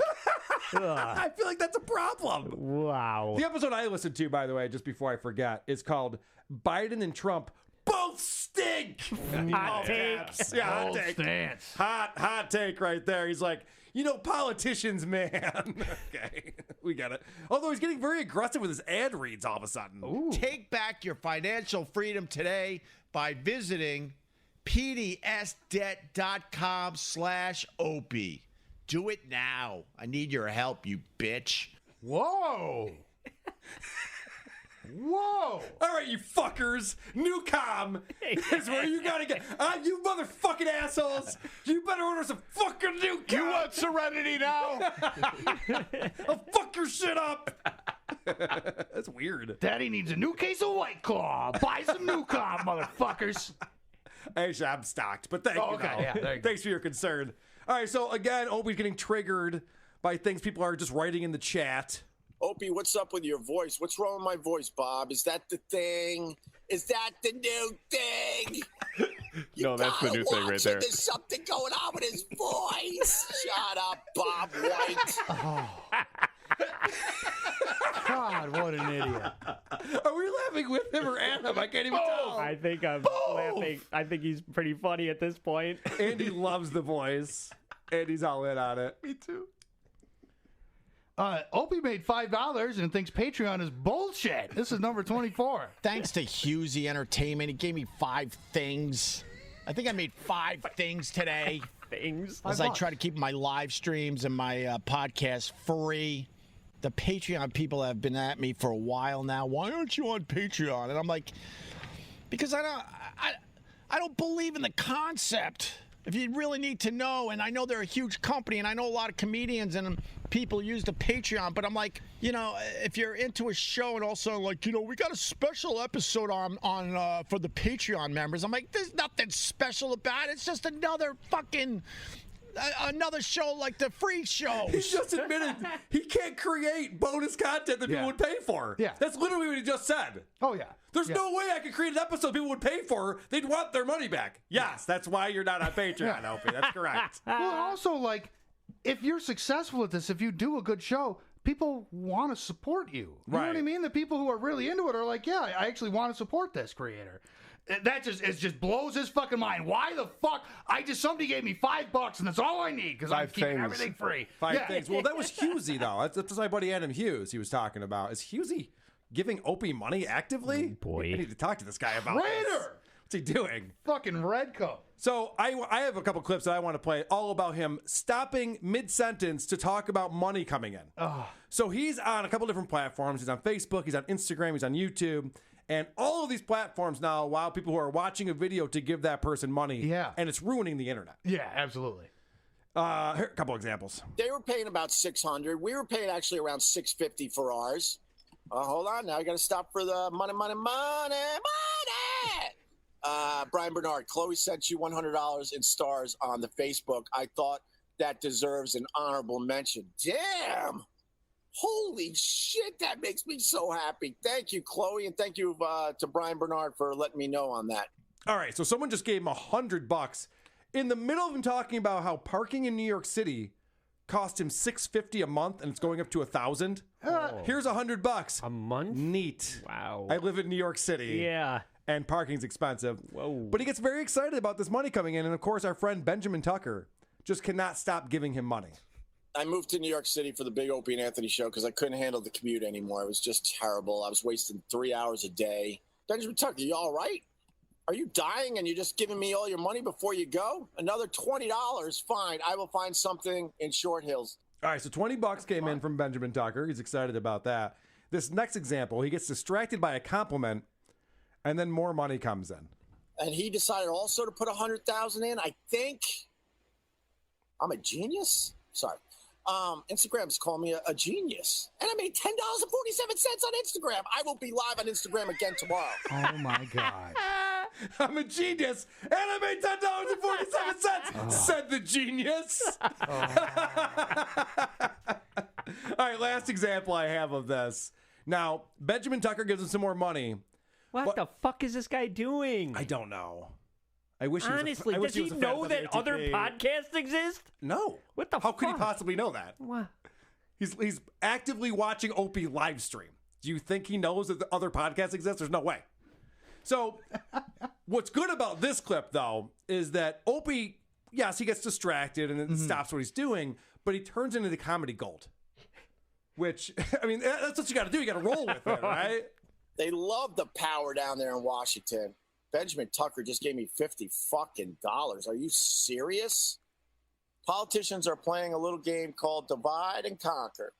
The American people keep everyone fighting, and they can get away with anything. Now go have Chinese on me. Chinese? Dude, I'm going to go get some fillets with your $50, and I'm not even joking, man. I'm having filet mignon. I'm having filet. Oh, that's kind of all right. I think I am having Chinese food because I'm having some filet mignon tonight on Benjamin Tucker. A little filet mignon. Jesus Christ. That's why Shane Gillis isn't on SNL, by the way. I just want to point that out. Filet mignon. Tony Hinchcliffe has a problem with this. Yeah, that's a little too racist for Tony Hinchcliffe. And this guy paid $50 for that kind of entertainment. Well, he also wanted to get a statement read that these politicians in Washington are clowns. Wow, what clowns these politicians in Washington are. There's a whole subreddit for that called I'm 14 and This Is Deep. Yes. Yeah. But this whole episode, well, not the whole episode, but the second half of the episode is all about I'm cackling about politics. Politics. Yeah. And Opie talking about politics is not fun to listen to. And he even admits it. I'm not taking this out of context. Honestly, this was a very, very boring live stream. Some of them are killer. Most of them are good. This was on the lackluster side. I'm going to remember that for next time. All right, good. He just wants to watch the chat erupt and, chaos. It should. People saying, oh, Republicans are dicks, Democrats are dicks. It should when he has hot takes like this. But that old gag, like you don't vote, so your opinion doesn't matter, is the dumbest. It's another one of those just really dumb, stupid things where it's from people that aren't free thinkers. They just follow the masses. Because there's a ton of us that don't vote, and we make a huge statement every election by not voting. First off, that old gag, it's not a gag.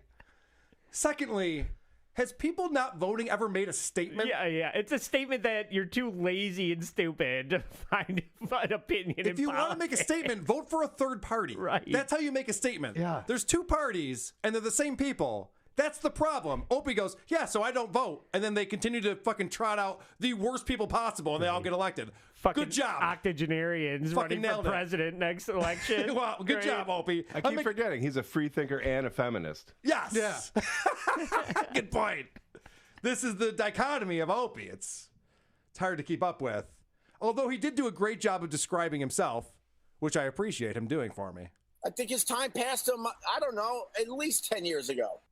Yeah, I agree. Yeah. Actually, that was a funny part because he was talking about Biden. And he goes, I don't know why this guy decided to run for president at this age. He should have done it sooner. I'm like, he did. He's run for president multiple times. No one likes him.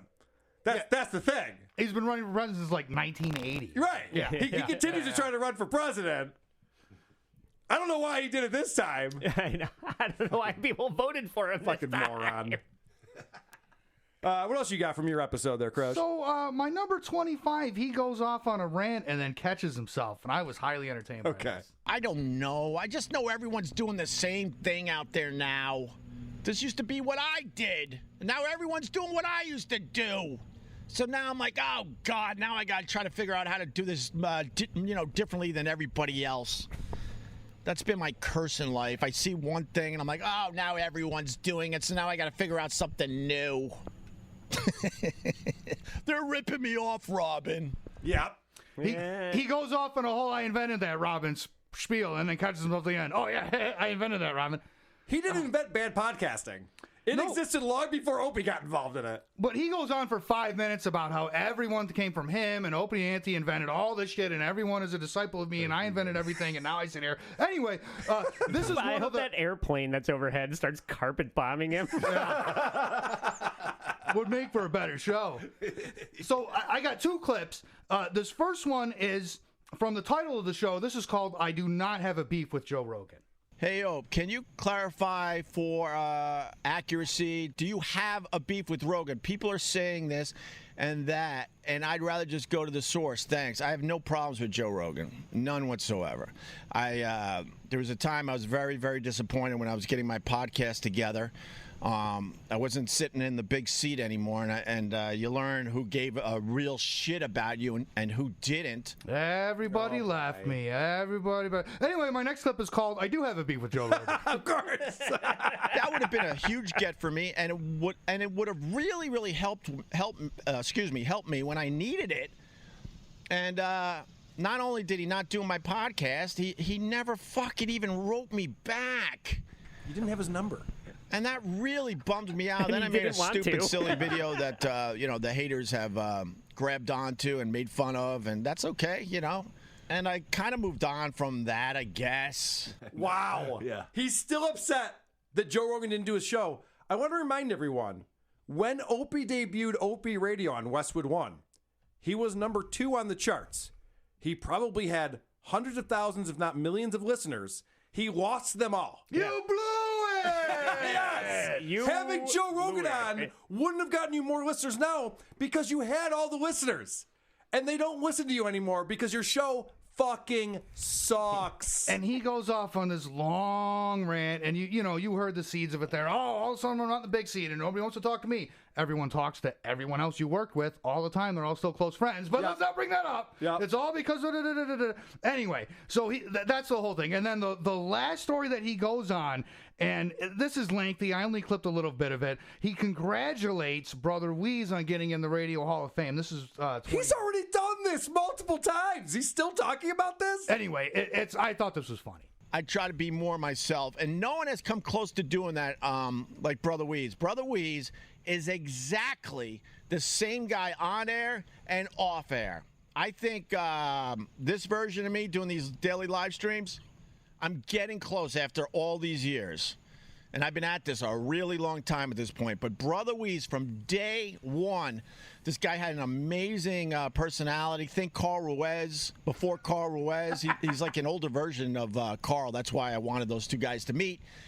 Now, he goes on, Brother Weeze's whole innovation was that he's just a personality. And that he's just this personality on the air and off the air. And that he's the same on the air and off the air. And someday when I grow up, I want to be like Brother Weeze. Now listen, before I've even heard the Brother Weeze show, I heard about what a pain in the ass this guy was at restaurants. Yeah. Like, talk to literally anyone that works in the service industry in Rochester, New York. You'll hear about Brother Weeze, and he ain't the same guy you hear in the fucking radio. That's the word I get at the gas station. Who's fucking guy? Sure, I understand, yeah. But this whole idea that was his fucking innovation was like, oh, he's just cool. He doesn't know what he's doing, but he's cool. Like, no, he sucks. His show is awful. You're fucking awful. Everything about this is fucking awful. And then, my number 29, he goes to tell a story, but then catches himself at the end, and I love it when he does it. And for years... This is so random and weird, but whatever. I like talking about these really strange, out of the way things anyway. So, for years, when I would see other comics at Caroline's, I used to remember the letter too, but one of the letters had a dent in it, and my eyes would wander to that dent, and it would bring me back to the day I watched Mitch Hedberg on that stage with the microphone smashing it into the letter, and it made a dent. Maybe that's why I'm not on radio anymore. I just thought that story was worth telling. Yeah, this whole idea that Opie wants to be the genuine Opie on his show is a bad idea. Oh, yeah. He's not a fun person to hang around with.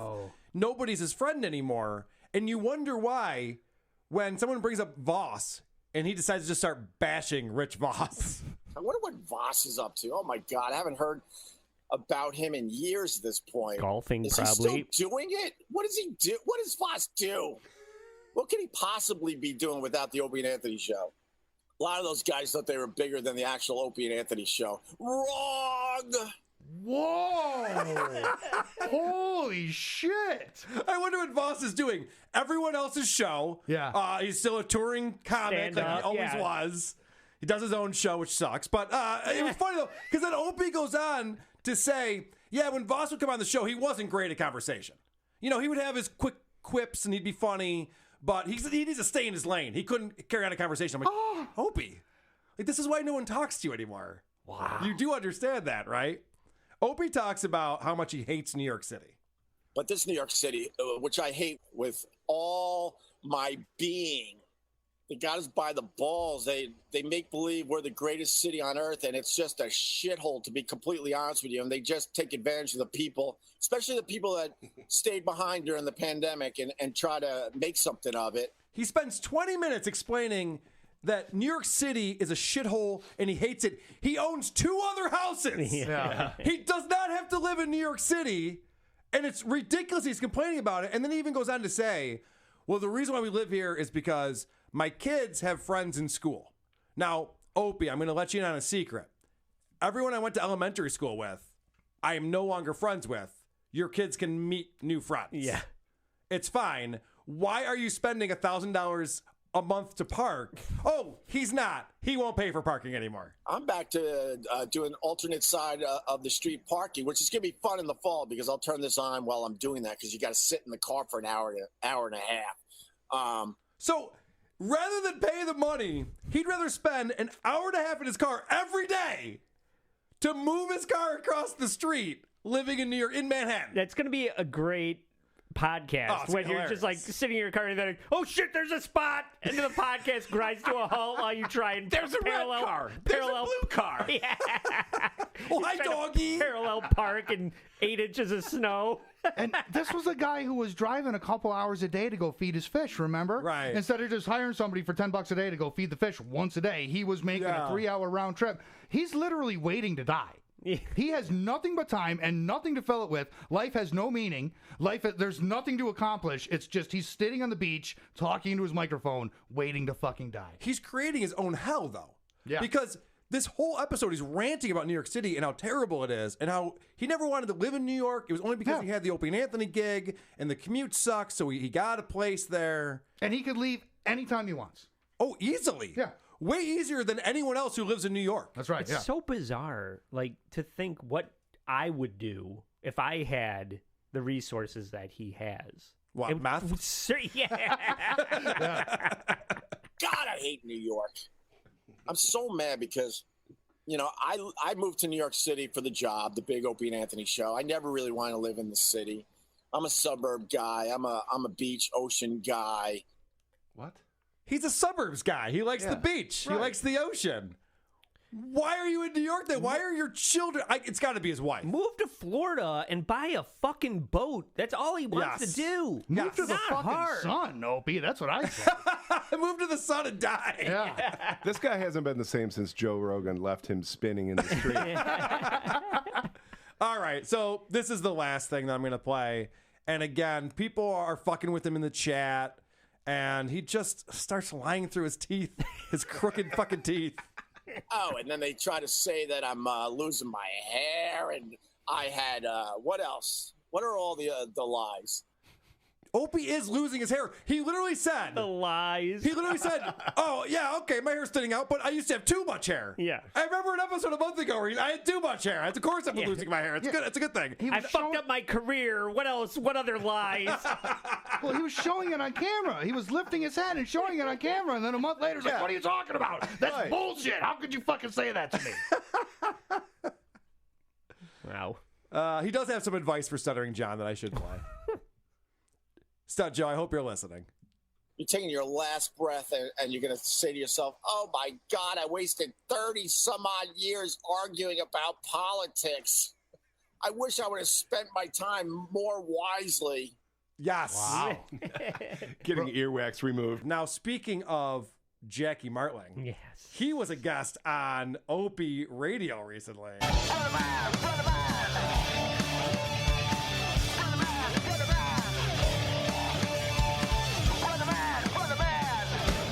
Bum, bum, bum, bum, bum, bum, bum. Now, Jackie is an old man at this point. Yep. He's 73 years old, I think. And listen, I love Jackie. He's as good as he ever was. Right. Yeah. He hasn't changed much, right?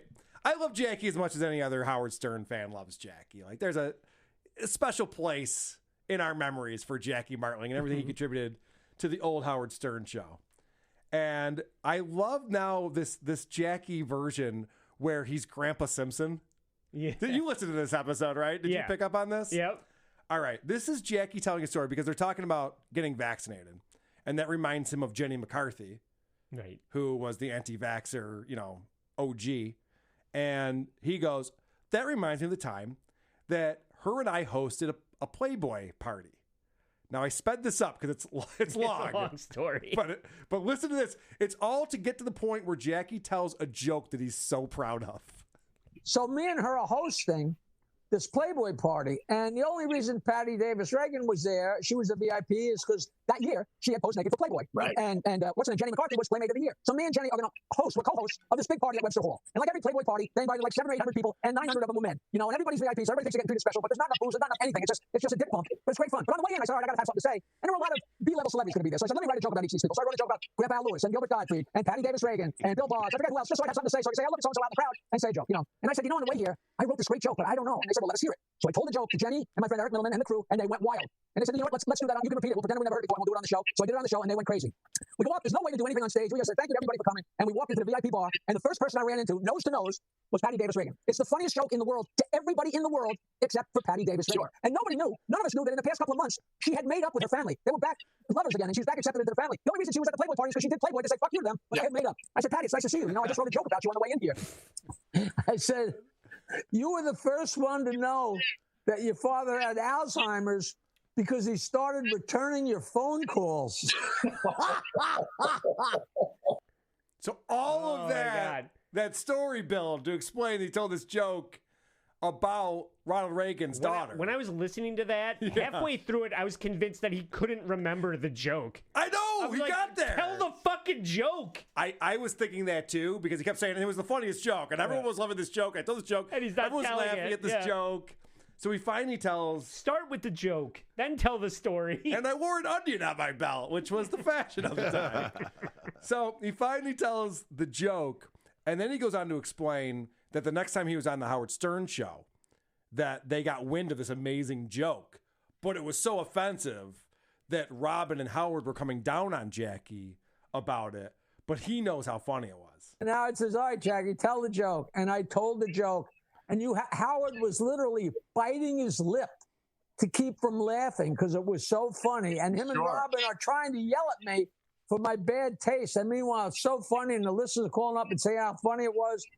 I mean, this is Stuttering John territory that he's getting into with this shit. He's like, that joke was so funny.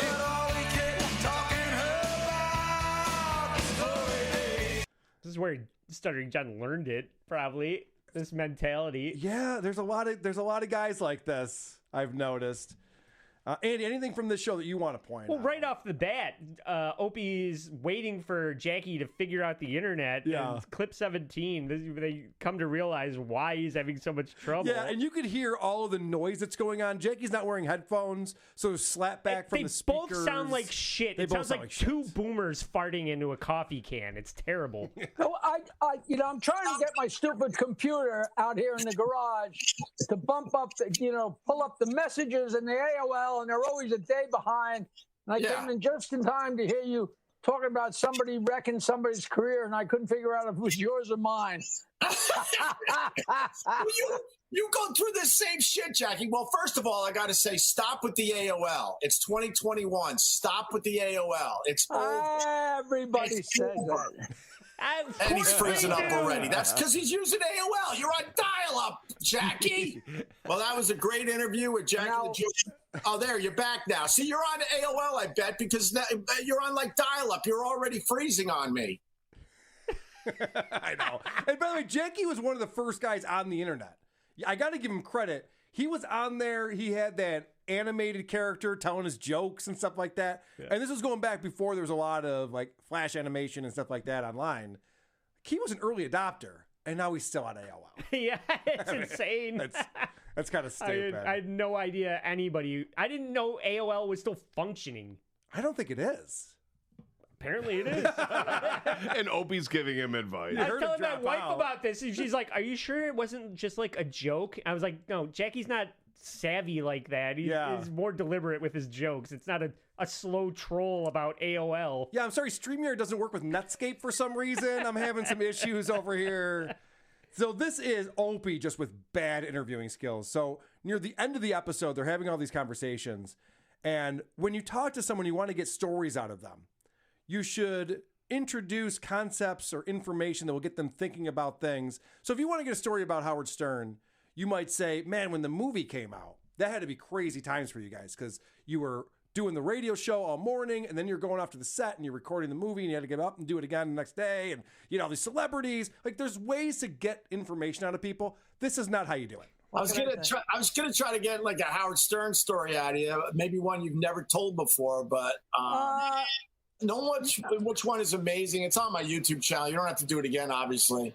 The popcorn tin story. So Opie says, I was hoping to get an amazing Howard Stern story out of you, maybe one you've never told before.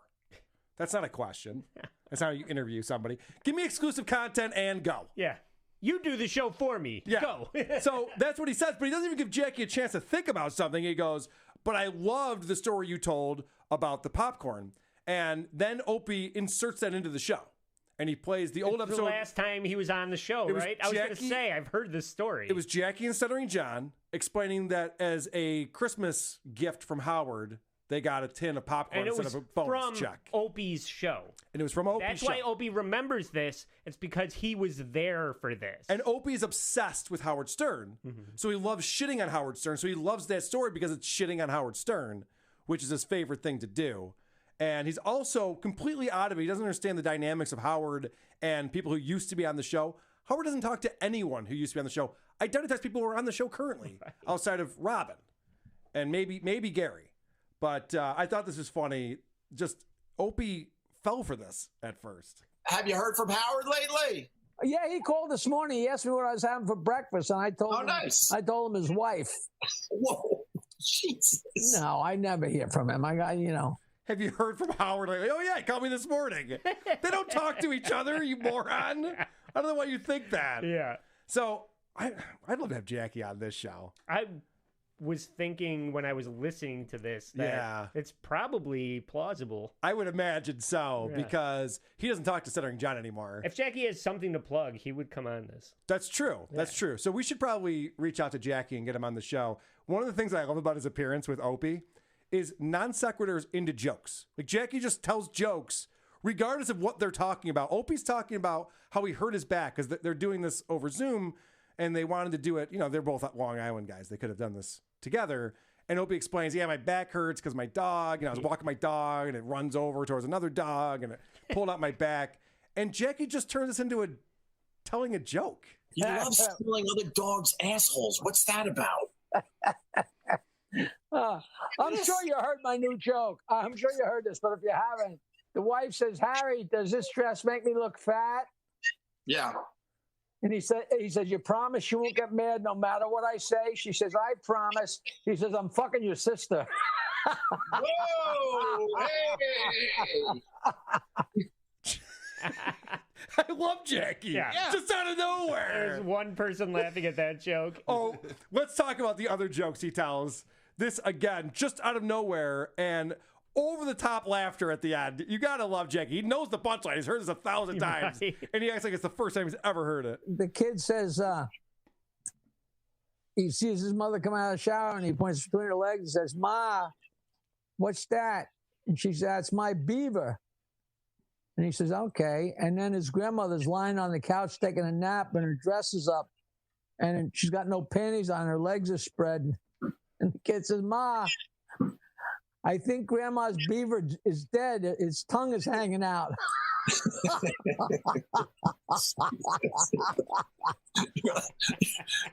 I don't even know if we did have Jackie on it. I hope we do. I don't know how to respond to these jokes. I'm not going to fake laugh along. I with know, it. right? It's going to be really awkward to watch him laugh at his joke for then 7 seconds after he's done with it. All right. Well, the one clip that I have from this episode is Jackie tells a story about Rodney Dangerfield at spring break and Rodney Dangerfield farting in an elevator. Oh, I have that. Can I play that clip real quick? Oh, yes, please play it. It's actually kind of funny. Yeah. It's actually a pretty good Rodney Dangerfield story. And Rodney's like, "Here, come on, let's go gamble. Let's go get something to eat or something, you know." So they get in the elevator, and there's nobody in the elevator, and they're on the way down.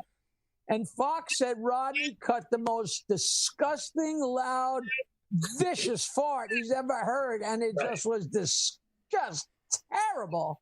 And a couple floors down, the door opened, and this little Chinese lady got in.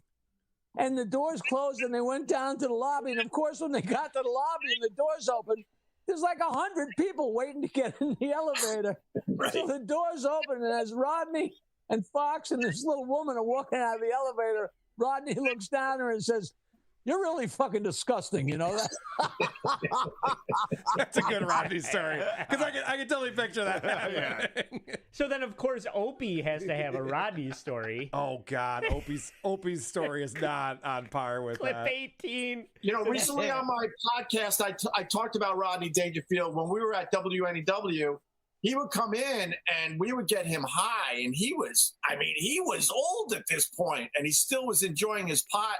And I had a guy that worked for us named Stinky who would bring him to the stairwell and get him high before he came on our show. And I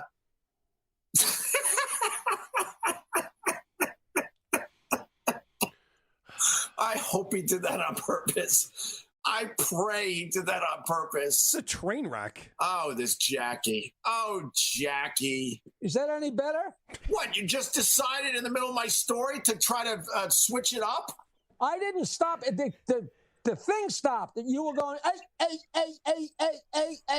So that's, of course, that's probably as good as your story was. It's an amazing story.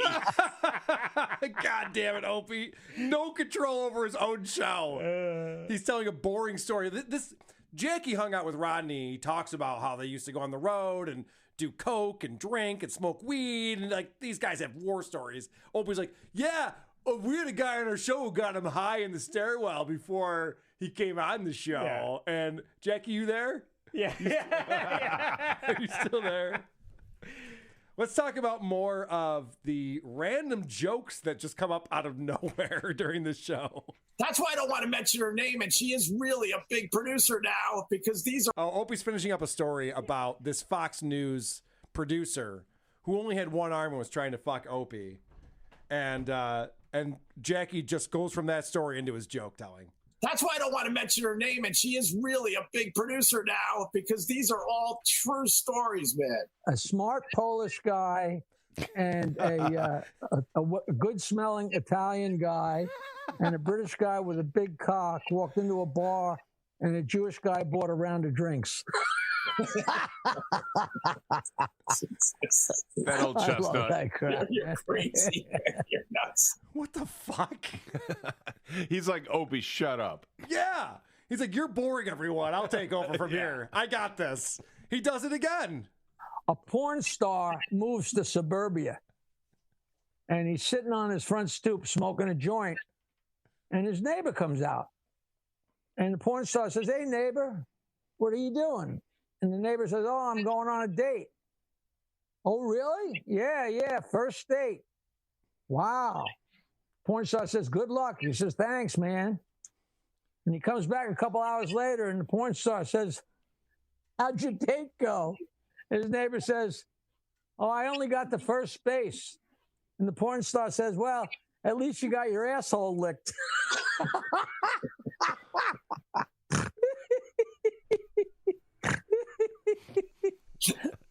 I mean, it makes it funny when he laughs at it. I have to give him credit for that. Yeah. His over-the-top laughter at these jokes that take way too long to get to the punchline.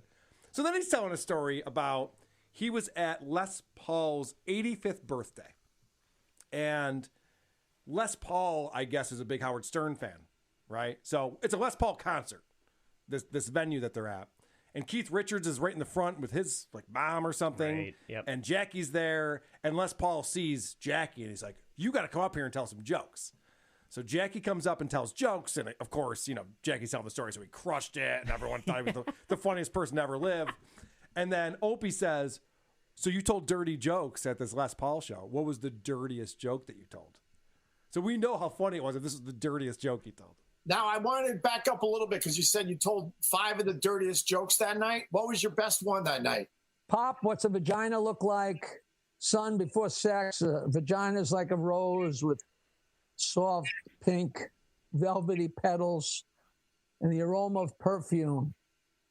He says, "What about after sex?" He says, "Did you ever see a bulldog eating mayonnaise?"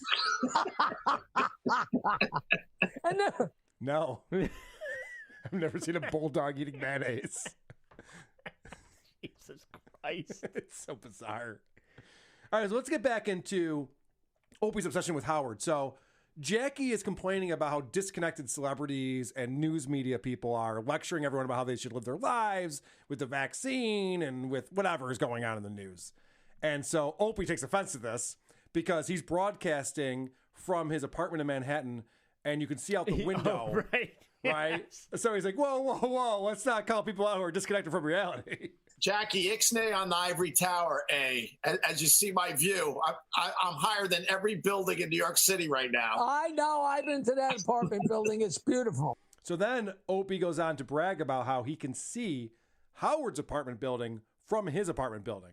And just because he has a house in the Hamptons and he lives in a high-rise in Manhattan near Howard doesn't mean he's obsessed with Howard or anything. I mean, it's not painfully obvious or anything. If you want, I could go to the other side of the apartment and we could actually look at where Howard lives. Yo, yeah, that's what I live for. Maybe you can wave to him. And, it's been too long. He knows how I wave to him.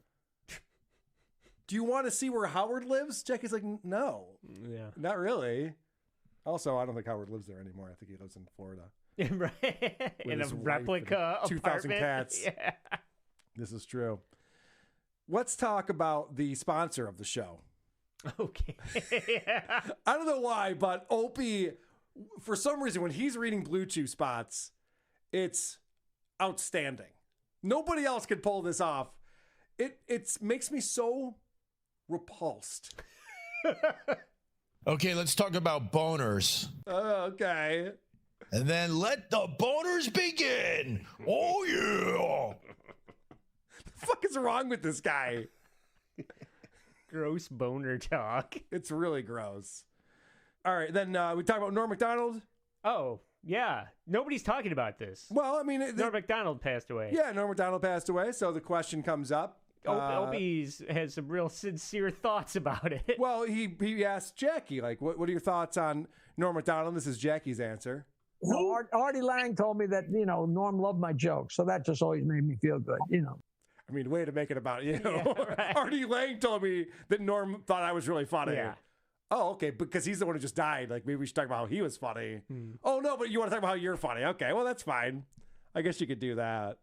Did you have something on... Well, yeah, the episode before this, if you want to talk about, some touching remarks and, the most, making it about you, clip 14 is Opie's take on Norm Macdonald passing That away. Norm Macdonald died at the age of fucking 61, man. That's it. God, that sucks. Norm Macdonald was on the show, I think, once. We finally got him on, and we knew we were in front of greatness. You just knew that you were hanging out with one of the funniest guys to ever live. Sorry about that. Wow. So touching. Yeah. And now Norm's agent booked him on Opie Radio podcast. This is true. Norm was supposed to be on Opie. Really? Yeah. And 3 weeks Did ago. he fire that agent, I hope? Yeah. Well, this is Norm reacting to the news. Okay. 3 weeks ago. Clip 15. Note to self, I don't want to live. Very good. Very well done, Andy. All right. Let's get back to Jackie a little bit here. I have a few more clips that I want to play where Opie's talking about that Fox News producer who didn't have an arm. And by the way, we went and saw, this is pretty funny. I almost forgot about this. We went and saw Steel Panther a couple weeks ago. Oh, nice. They were great. And at one point in the show, they go, all right, Sticks It In Ya, the drummer. He's going to do an impression of the drummer from Def Leppard. And he puts his arm into his shirt and he starts playing drums like really shitty. And he just does that. And then Michael Starr was in the crowd. They're like, do you guys not know who the drummer from Def Leppard is? This is the spot on impression. This is amazing. You guys, you're not loving this? All right, what was I talking about? It's pretty great. So there's one armed woman from Fox News who wanted to fuck Opie. And Opie's telling that story. And Jackie thinks that Opie's show is listened to by an audience. He doesn't realize that he's shouting into a vacuum through AOL.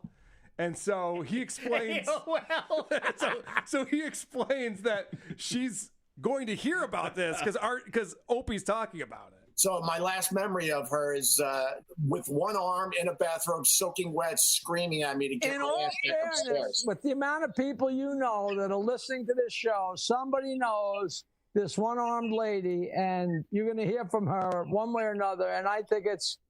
I don't think so. I don't think you're going to hear from her. I don't think Opie's told this story many times. I don't think anyone's listening to it or anybody cares. Heard from her. So Jackie then at the very end of the show explains that when Howard first came to New York City, nobody knew who he was. They didn't know that Robin was black, and so Howard would just make up these stories. He was a Vietnam vet, and he would say, "I'm half Jewish and half Italian." He would tell all these things that weren't true about him.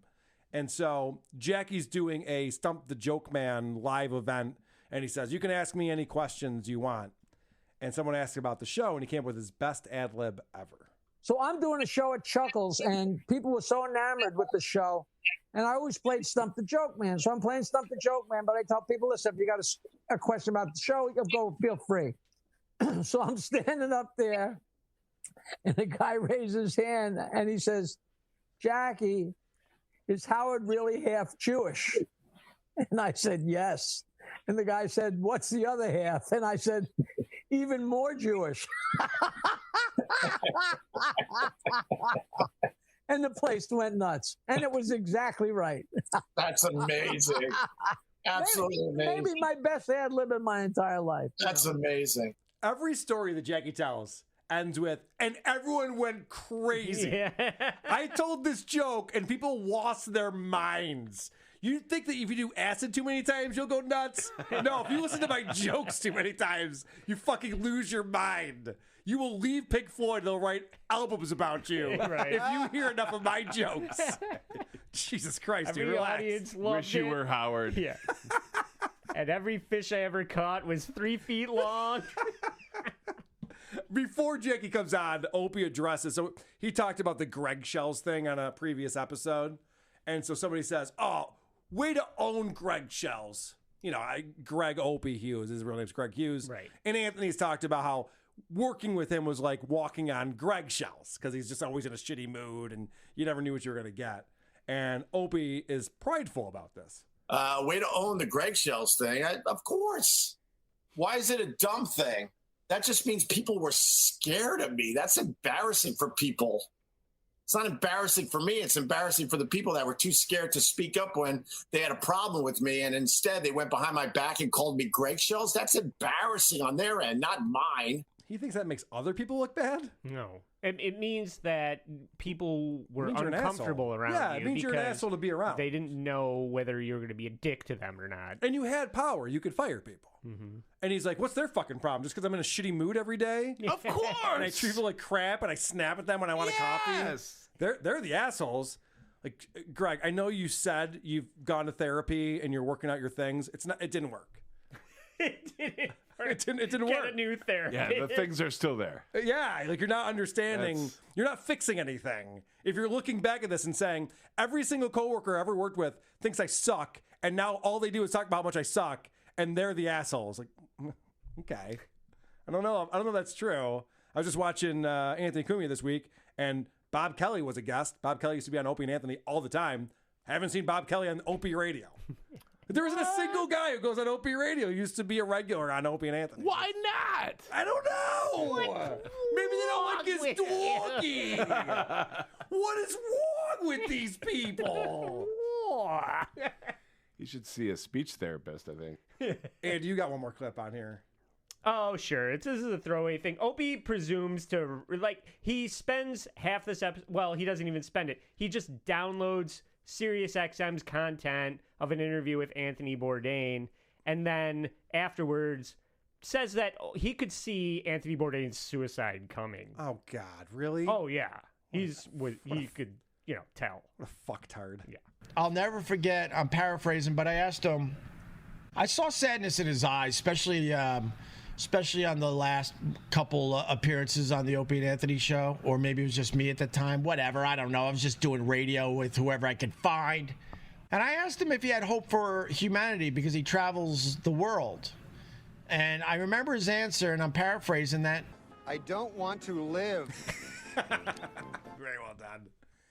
Did you hear what he just said there? I just picked up on something he said there. He goes, maybe it was Opie and Anthony, maybe it was after that when I was just trying to do radio with anyone I could find. He just called out Carl Ruiz, Sherrod Small, and Vic Henley. Yeah. Those were the guys he was doing radio with. He's like, anyone I could find, I was just doing radio with. Well, that's a shitty thing to say. I mean, right, yeah. Most of those people won't hear that you said that. Yeah. So that's the good news. Between Carl Ruiz, Vic Henley, and Anthony Bourdain. Yeah, right. I'm going to start a show where I just shit talk people who are dead. Anybody can co-host on SiriusXM after Anthony and Jim left. They all sucked. Jesus, Hope. Sherrod's still around. Fucking asshole. What's wrong with you? We got to move on, though. We got so much to get to. Coming up later, Opie has to move his car across the street. Don't miss that.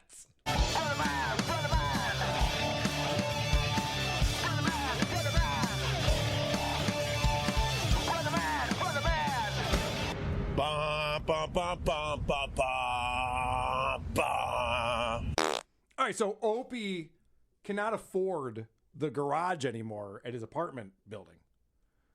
So now what he's finding himself doing is parking on the street. And what that means is that each week there's an hour and a half between 9 a.m. and 10:30 that the street sweepers come through, and he can't be parked on the street at that time. He has to find somewhere for his car to be. So this is contentious because all of his neighbors are parking on the street as well. And when they move their cars, they try to get their spots back. And sometimes that doesn't work out. Opie gets back into his car, starts live streaming after he had just gotten into it with one of his neighbors. It's like poor people in musical chairs. Yeah, correct. Yes. And there's always an odd man out, and sometimes it's Opie. It got really, really intense, though. Really, really intense. I almost got in a fight with the guy in front of me, an Asian guy with a poodle. He thought I stole his spot, just like I told you. That's why I had to stop the live stream, because it gets really, really intense, this alternate side of the street parking. I've seen fist fights over this. All right, so this seems like something you'd want to avoid. You'd think that like Opie would want to pay for a garage, but he can't. You know, there's not a lot of parking in New York to begin with, and then there's a lot of corruption with the garages in New York City. They're charging so much effing money that more people are trying to park on the street to save, $800, $900, $1,000 a month. And I'm one of those people. I'm like, you know what? you're not really working. Your garage wants close to $1,000 a month, so you can sit in your car every once in a while. You can live stream. He's trying to justify this. I can get paid not to park my car. Why wouldn't I do that? Did you? Yeah, and people were donating money to him as he's sitting there in his car doing his live stream. Did you notice the word he used, though, about the garages? He said corruption. There's an awful lot of corruption with these garages. They keep charging more and more money. That's not corruption. That's like free market. That's how that works. They can charge whatever people are willing to pay. That's exactly how I use it. I was on the website looking at buying a new Tesla, and I determined that Tesla as a corporation is corrupt. It's corrupt. They're charging so much money for these vehicles. During this broadcast, you can support my page by sending stars, a digital gift that helps me earn money. Actually, it'll help me earn enough money to park my car in a garage again so I don't have to deal with this horse shit. So he's going to get back in there $5 at a time. This is a multimillionaire we're talking about. And it seems like he'd want to avoid this. What happened was you sit in your car, you have to wait for the meter maids. The meter maids come on by. They're now part of the NYPD, which pisses everybody off because now they could call the NYPD when they have an issue. But the meter maids come to see if you're sitting in your car because technically from 9 to 10:30, you're illegally parked unless you're sitting in your car. All right. Are you following this? Yeah, it's riveting. I don't believe you when you say that he is a multimillionaire. I believe he used to be. I don't believe he still is. It doesn't seem possible because he's chosen that for an hour and a half every week. Also, he has to move his car every day because it's alternate street parking. But for an hour and a half every week from 9 to 10:30, he has to sit in his car and just to make sure he doesn't get a ticket because they're not allowed to be parked there at all. And then he has to move the car when the street sweeper comes through, which he also thinks is bullshit. Then you sit here for an hour and a half. And then what you have to wait for is the street sweeper. You know, the street sweeper comes through and they make believe they're cleaning the streets, but they're just throwing pebbles and dirt from one side of the road to the other side of the road. Sometimes they throw a little water down and then it's all just like muddy garbage. They make believe. The street sweepers are corrupt also, damn it. Yeah. Yes, it's actually, he says that. That's the next thing he says. So then the street sweeper comes through, makes believe it's cleaning the streets, but it's bullshit. It's just a revenue stream for this god-awful city that is New York City. It's just a way to make more fucking money from us trying to make a living in this damn town. It's a money grab. Doug, trying to keep the city clean is a money grab. From hardworking people like Opie. Yeah, I know, from us. That's so funny. I would go so far as to say that if he had any money left, his time would be so valuable that even if he was trying to be frugal and save money, he would just pay a teenager to sit in the car for that hour and a half. It would still be cheaper than paying for the garage, and he could get something accomplished in that hour and a half. Holy shit. I don't even think he has the money to pay somebody to sit in his car. Holy shit, Doug. You just cracked the case. If Stuttering John was still in New York, he might fill that position. Yeah, you know, I'll sit in the car for an hour and a half. What does that pay? That's a really good point, Doug. He doesn't have to sit there. He could figure out other ways around this if he doesn't want to pay the $900 a month for the garage. Because it seems like this is a very stressful process. So as soon as you see the street sweeper, you move out of your spot, and then you got to tuck all the way on, in this case, all the way this way to the other side of the street. There's not a lot of room. And now the street sweeper squeezes in and makes believe it's cleaning the street. And then everyone goes back into their parking spot.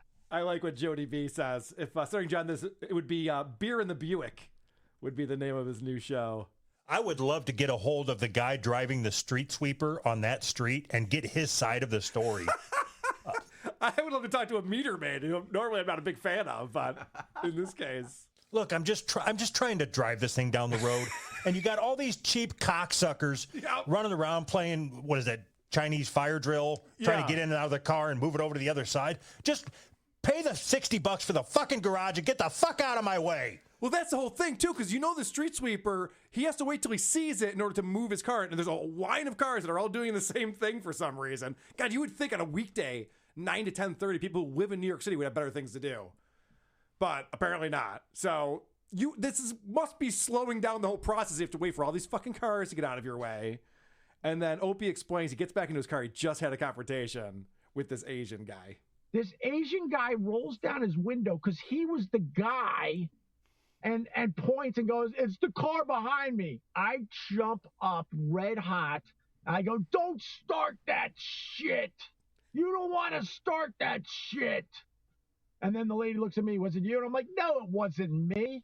But I wasn't going to say it was him because I'm not going to do what he just did. And then I look at him again. I go, "Don't start that shit. Get back in your fucking car." So now I'm sitting here and he's right in front of me and we had a confrontation. So now it's kind of awkward for everybody. So he's back in his car and everyone's sitting in their fucking cars again because they have to be in their cars between 9 and 10:30 or else they'll get a ticket.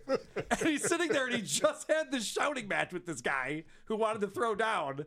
And they're hanging out next to each other. And Opie must look like a lunatic because he's just screaming into his phone. You know what I mean? Right. If I was looking at my rear view at Opie right now, I'd be like, what the fuck is this guy doing?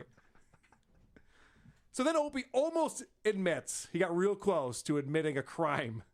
Maybe he'll go up and go, "Are you all right?" Because here's the other problem. Now, I yelled and screamed at him, right? He's mad at me. Now, he could easily circle back. I'm not saying I haven't done this. I'm not going to even tease it. I've never done this.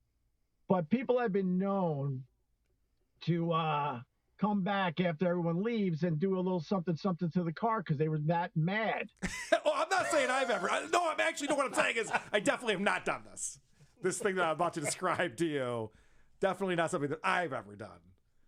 So now Opie's all paranoid that this Asian guy is going to fuck up his car as soon as Opie goes back inside. So you got to think, he doesn't want to pay for the garage.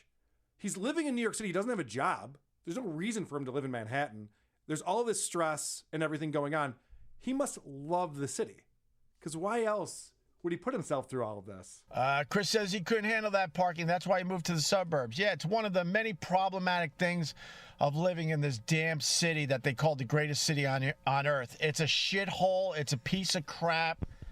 It's not the greatest city in the world. It's beyond stressful. It knocks everybody out. There was just this week, there was over an hour worth of content of Opie doing nothing but screaming about parking and how shitty New York City is. It was so fucking funny to me because at a certain point you got to go, well, Opie, what are you doing?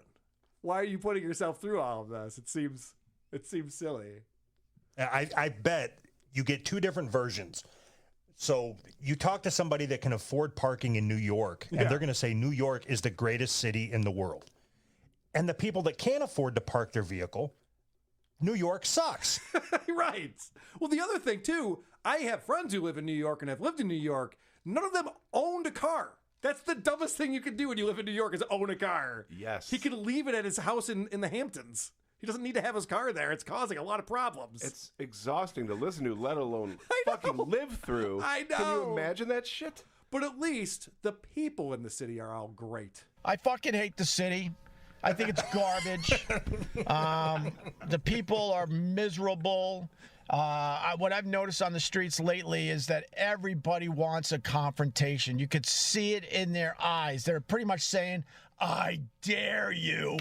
So Opie's going through this, and of course the stream is coming through and saying like, well, maybe you should get out of the city then, move to the suburbs. And then this suggestion comes in. Hey, move to Rochester. Weeze needs a next door neighbor. Oh my God, if the winters weren't so... Oh my God, is that the street sweeper already? Oh, we're making the move, guys. That's the exciting part of the show. There's the street sweeper. That's the payoff. I'm like, move to Rochester. What are you saying? No. I can't imagine walking into a restaurant and seeing fucking Opie sitting there with a stupid zoom out doing a podcast. Maybe I had that song wrong, and this is actually what Nelly was talking about. It's astounding to me that this guy is this angry at his current living conditions. And he goes on and on about how living in this city is unaffordable. If you want a one-bedroom apartment, it costs $1.2 million to buy that right now. If you have a family, you're talking over $2 million just to have a living space in this city. Meanwhile, he's got a ginormous apartment there. He has a house on the Hamptons, another house in Philly, and he's just, and this isn't just like one incident, like he was in a bad mood. This is all week. He's bitching about this. I think he's going to go on for a while, would be my guess, until his wife finally says, let's just get the garage. I know it's $900 a month. Let's just do it. Because it's causing a lot of problems. I know it's corrupt. I don't think so. I think what you're going to see is he's going to give up one of the places. You think so? If he can't afford parking. Okay, so I know you love your wife and all that, but if this is all just a status symbol type conversation, and the wife is making you stay in New York, but you're going through the checkbook, you don't have enough money to park your fucking car, and she's like, just go out there and it's only an hour and a half a week that you have to worry about finding a place for the car. You tell her to go fuck herself. I'm not going to spend an hour and a half shuffling my car around. If we can't afford it, we should leave. Right. They're going to end up either giving up the house in the Hamptons to pay for the garage, or giving up the apartment to move to the house in the Hamptons. We were talking about this, Chris and I, last night.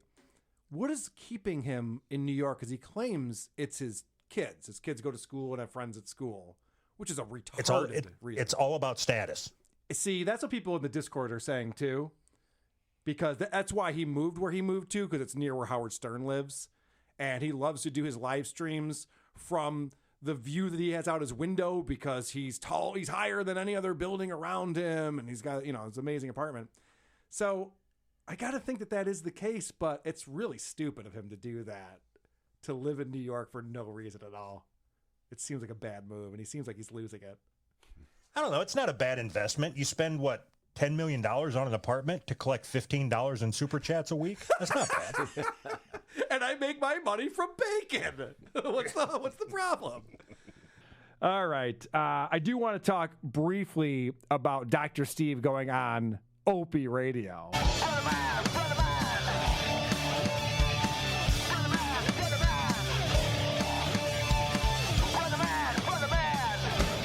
Bum, bum, bum, bum, bum, bum. Doggy, stop! This entire episode, Opie's in his apartment with no lights on, so it's just dark. He's got this video going, it's dark out, and his dog is jumping on the table that his laptop's on and just shaking the camera back and forth. And he's constantly yelling at his dog. Doggy, stop! And then he's having the discussion about his dog and whether or not to get your dogs spayed or neutered. And he says that there's some debate around this, and he talked to his vet about it. And I don't think his vet said this. What I'm about to say, take it with a grain of salt, but my female vet said that female dogs, you absolutely should get them neutered. How would you get a female dog neutered? Why does it have to be a female vet? I don't know. But he's very confused about genders in that one. Chris, women can be vets too, all right? Come on. If your female vet said you should have your female dog neutered, you should probably get a new vet. Maybe a man. All right, so as Opie's finally bringing on Dr. Steve, he gets a question from the chat about his hashtag Ruizing merchandise on his website. But this is a question we've all been asking for the past 2 years. Rightfully so. Yeah, like, why are you selling merchandise? And listen, I'm not so naive to think that he's making a shit ton of money and that he's just like making bank on his friend's death. I doubt he's selling a lot of these shirts. So it's kind of a moot point, but it's more just like, why are you doing that? It's not a good look, right? So the guy asked the question and Opie freaks out.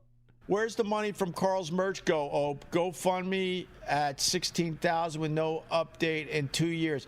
Ruizing is trademarked. Stop dodging. I'm not dodging anything. First of all, I have nothing to do with a GoFundMe fund for Carl, you weirdo. I have absolutely nothing to do with that. I have no idea who has a GoFundMe thing set up for Carl. And I told you earlier that all the Ruizing merch money goes to my lifetime supply of hot dogs because that's what Carl wanted. Okay? Sounds to me like he's dodging the question. First off, he keys in on the thing that is true. That has nothing to do with the GoFundMe. But then he goes right to Yeah, and you want to know what I'm doing with all that merch money? I'm buying hot dogs. Like, okay. Good one. What is a lifetime supply of hot dogs? Like 11 hot dogs?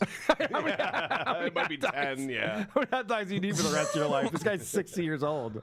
Right now, the fair's in town. I went to the fair for the first time in 5 years, and I had a fair corn dog. I was like, wow, I haven't had a fair corn dog in a long time. Okay, that'll set me for another 5 years of hot dogs. Right. Yeah, I'm good now. I remember what this tastes like. Okay. So Opie exclaims that he is not dodging the question. All right. So I hope that answered your question, Judas. I'm not dodging anything. Well, you kind of are, because you made a joke out of the real question.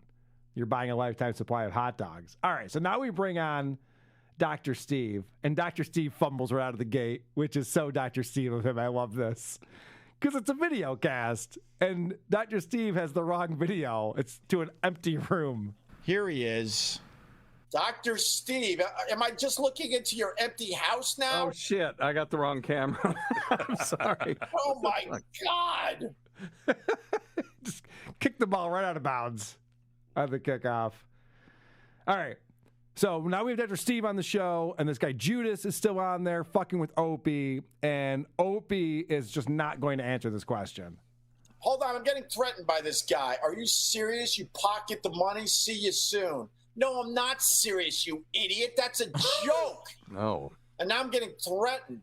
I gotta block this guy. He's just for the most part, Steve, I got a good crew of people, but I gotta block this guy. He's just trying to start some crap. All right. I don't pocket the money. It goes into direct deposit. It's crazy. Yeah. Goes into the meter. It's for when I get a ticket because I didn't move my car fast enough. So you just heard the audio of what went out on the Opie Radio podcast stream. On that feed, if you're listening to Opie Radio podcast, that's what you hear. But if you were watching on YouTube, it's a little bit different. See if you can pick up on what was edited out of what you just heard. Hold on, I'm getting threatened by this guy. Are you serious? You pocket the money? See you soon. No, I'm not serious, you idiot. That's a joke. No. And now I'm getting threatened. Well, maybe I don't want my face on this. Is this beer on the balcony? Is that what we're doing? You can do it. Hold on. I gotta block this guy. He's just. For the most part, Steve. I got a good crew of people. Dr. Steve for the win. Yeah. Is this beer on the balcony? Well done, sir. That's hilarious. So Yeah. Dr. Steve comes in there with a Stuttering John reference that Opie knows about because he's been on Beer on the Balcony. Yeah. And so he hits him with that, and that got edited out of the show. Opie made a point. With all the nonsense in his shows, that was edited out. It's still on YouTube. So he does do editing. Someone's doing some editing. Someone is. That's incredible. Is that amazing? Maybe Stuttering John's doing the editing. Don't reference beer on the balcony. That's my idea. That's my idea. No one's ever had I beer drink beers on the balconies. Listen, Opie, I've been doing your editing for $40 a month, but prices are going up. Thanks to Trump, we're gonna need $50 a month. Also, if you ever talk about having a hard seltzer on a sofa, I have the copyright on that. All right. So at the end of the show, Opie's laptop runs out of batteries. And then the only person on the screen is Dr. Steve. He just takes over the show. Did I stymie you or did I lose you? Uh-oh. Uh-oh. Oh. Well, am I on? If I'm just on, let's do a weird song. medicine show. What the hell happened to Opie? 1 minute he's there, the other minute he's not. All right, so what you just heard is, again, from his feed of the podcast. He edits him going, oh, what happened to Opie? And then he goes, to be continued. We'll do this again. That kind of thing. This is the actual fuck-up as it happened on the YouTube. And this goes on for a while where Dr. Steve's like, what's going on? Why is Opie gone? What just happened? Am I still on? Did I stymie you or did I lose you? Uh-oh. Uh-oh. Oh. Well, am I on? If I'm just on, let's do a weird medicine show. If you just read the bio for Dr. Steve, host of Weird Medicine on Sirius XM 103 and made popular by two really comedy shows, Opie and Anthony and Ron and Bez, you would have thought that this guy was a bit of, a clown. You haven't answered a single fucking medical question. The fuck, man? What the fuck, man? Can anybody tell me if I'm the only one that's on here? Have I just taken over? I'm dripping from my nose. I've got the leprosy. Hang on. So Opie calls him. Did I just take over your feed, or am I off? So then Opie calls him on his cell phone. Dr. Steve just started up Weird Medicine. Like, he's like running his board. He's running the show. Meanwhile, Opie's in a dark room with his laptop dying. This is where we're at. It's not even, it would be a good metaphor for where their careers are at, but it's actually just reality. So was your audio thing this week like a weird meta bit where you're recreating what happened in other podcasts? I wish it were. One would hope. I wish that was the case. I know. It's like all of us were doomed to fuck up this week. I'm waiting for the owner of this place to tell me to quiet down. Can you imagine? Mark comes in here, he's like, guys, trying to do funny shit over here. We're trying to run a comedy club. You guys are laughing too much. It's distracting. By the way, Harlan Williams tonight at the Comedy Club with Vinnie Paulino as the feature act. I'll be going to that show. I'm looking forward to it. If you guys remember last week, we were talking about Opie and his car. And he had to like move his car because the cleaning trucks come through and you have to move your car every day, alternate street parking. Someone calls in to the Anthony Cumia show to talk about this, and they bring up the video. Now, I want to point out, Anthony is very reluctant to talk about this. He doesn't even want to talk about it because he doesn't want to get into this thing where it's like, oh, Anthony's talking about me again. And it turns into this whole fucking loop that goes on. So they start watching the video. So the first step is the meter maids come up and down these roads. Oh, I lost my voice yelling at this guy. I'll get into that in a second. So they go up and down, and they give tickets to all the people that aren't sitting in their cars like me, like God dummy. So if you get past that, then you sit here for an hour and a half. And I'm ripping off who are these podcasts right now. The street sweeper comes Robin? through. That was my idea. And they make believe who are these podcasts? I was doing that years ago with Jocktober. That is true. We are ripping him off right now. It's a pretty good point. So they're watching this Opie video that's embarrassing. Anthony wants to riff on it and goof on him, and he can't. He talks about, I can't even listen to this. I'm sorry. I would love to be able to listen to this and then elaborate on it a little bit. I can't even listen to that and think of anything humorous. It's actually sad to me. It's like, here it is. It's like, you're watching your girlfriend who you had a great relationship with for a few years, and then someone shows you a video of just 8 cocks in her, and she's just like, this is great. I'm loving life. And you're like, oh, you love it. I don't want to see that. I can't make fun of it. It's kind of sad. That's what I feel. Opie has 8 cocks in him. Hey, I did find something funny. It is embarrassing at this point. This is a guy, they did radio together for 20 years. They rose to the top of the ranks, making all of this money. And now Anthony runs his own network, and there's all these shows on there, and they tour, and they do these comedy shows. They go all over the U.S. People love it. They subscribe to it. And Opie's got his laptop running out of batteries talking to Dr. Steve, and he's in his car talking to his phone after getting into a shouting match with an Asian man. It really couldn't be further polar opposites of where these two guys have ended up in their careers. 20 years from now, people are going to be like, what were you thinking with producer Chris? Oh, no, I was thinking Vinny. Oh, okay, all right, fine. I was thinking Vinny will be driving his Uber around, talking into his phone. Let me tell you another thing about that Carl guy. He's a fucking asshole. I want him to use my studio, and then all I do is bitch about how the Wi-Fi didn't work. I had to hear about that for 3 weeks straight. Yes, you will be, Vinny. That's correct. Wait, is he Ubering in the Cadillac? Oh, yeah, of course. He could do well for himself, yeah. All right. Anthony talks about what Opie is good at and what he should be doing. Opie would be you know what Opie was so fucking good at, and I recognize this, and I've said it before. It's no surprise. I've said it before when he was at BAB and stuff. Just spinning records. He could sound enthusiastic about records, about a song. Whether he is or not isn't really anything. So I do think that's kind of an insult, but he's right. But it's kind of an insult for a guy who was the host of a huge morning talk show to be like, you should just be playing songs on the radio. That's what you're good at. And then he kind of doubles down here. And that's really what he should have pursued the second he got fired from SiriusXM. I think he should have told his agent, or the second I got fired from SiriusXM, he should have told his agent, lawyer, whatever the fuck, look, get me in a music station. I want to spin records, and I just want to fucking do that. What do you think? Fucking Scott Shannon isn't doing amazingly well, spinning records, owning companies that syndicate music shows, classic music shows all over the place. There are plenty of old jocks that are doing well in that format. I just think he should pursue where his strengths are. His strengths are not talk radio. Holy mother of fuck. It just ain't it. And I think anyone knows, this isn't some personal vendetta. I think anyone that listens to Opie knows that's not his strong suit, is talk radio. Check out the big brain on Brad.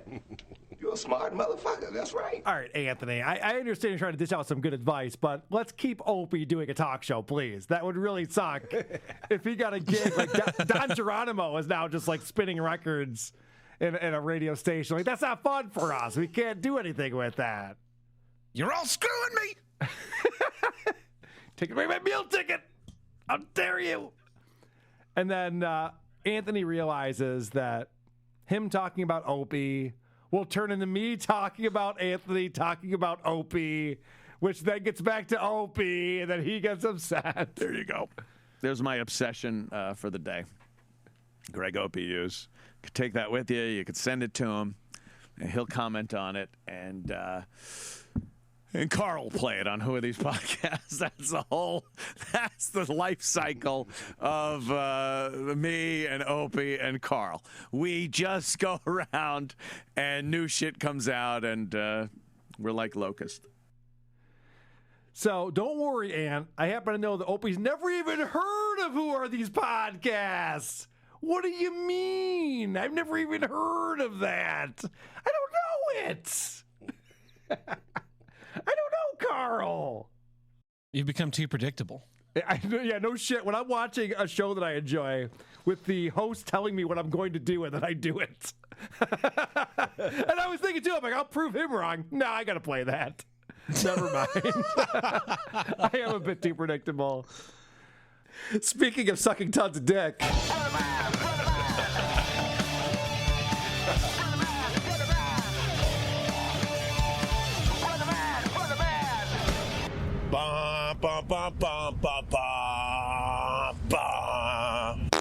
Opie had Dr. Steve on his show. Now, we talked about this last week, that Dr. Steve's on the show and then Opie's laptop battery died and it ended pretty abruptly. But this time, they do a make good. And so I had to check out this episode. I don't know if you got a chance to listen to this at all, Eric. I did listen to a good portion of it. Okay.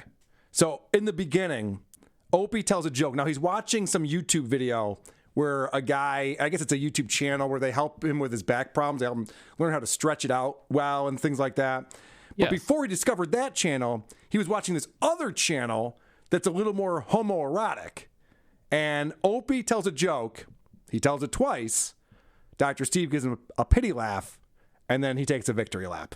I've been to physical therapists. I've done the chiropractor thing. I've done massages, and I've never mowed like that. And then it finally hit me, after I watched them for a good 30 or 40 minutes, that I'm like, something's not right here. And they were disguised as some like helpful back video. And the fact is, man, it was like, it was soft erotic, fucking homoerotic, whatever the hell on YouTube. Yeah. Yeah, that's very tricky. But it took me a good 30 or 40 minutes since finally I went, hey, wait a minute. This isn't on the up and up. 30 to 40 minutes. I still got it, Steve. Come on. Yeah, that's right. he watched these people for 30 to 40 minutes. Didn't take the first time, so he says it again. So he's like, yeah, 30 to 40 minutes. That's funny. You would watch homoerotic videos that long. He's like, oh, yeah, I still got it, bro. I'm still the funny guy. Got it, man. It's that delivery, which I don't really recall that much when he was doing the Opie and Anthony show. It's that I think you had touched on this with someone else that the way his voice pitches out like that is really bizarre. He's really amped it up. I was talking about that with his former co-host Anthony Cumia, where he has this really weird pattern now where he'll be talking about something and then he starts to get excited and then crescendo. But it's like in a pattern. You could almost predict it coming without even listening to what he's saying. Yeah, it's really, really rough. And I like how when Dr. Steve was like, oh, but yeah, okay, great. He's like trying to just go ahead and move on. I know. And then Dr. Steve calls him out with his olive talk on this clip. He was a big martini drinker, but he hated the olives. And I would eat the green olives, and that's what. And now I absolutely love olives, but I never liked the olives before I started taking them out of Jay's martini. Yeah, well, you can have them in Bloody Marys. This is a fascinating topic, by the way, but I'm sure everyone is thrilled with it. Dr. Steve's like, why are we talking about that? So Opie just wanted to say olive 4 times. Yeah. Yeah, he says it a bunch more times after Dr. Steve goes, all right, can we move on and talk about something else? Olive. Yeah.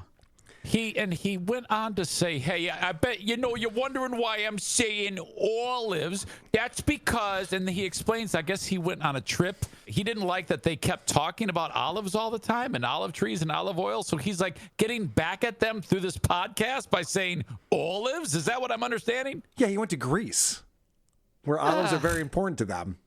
And now he's going to show them.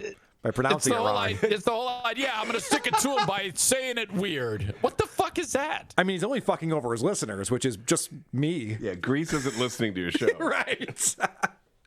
So then he gets into some really spicy tomato talk.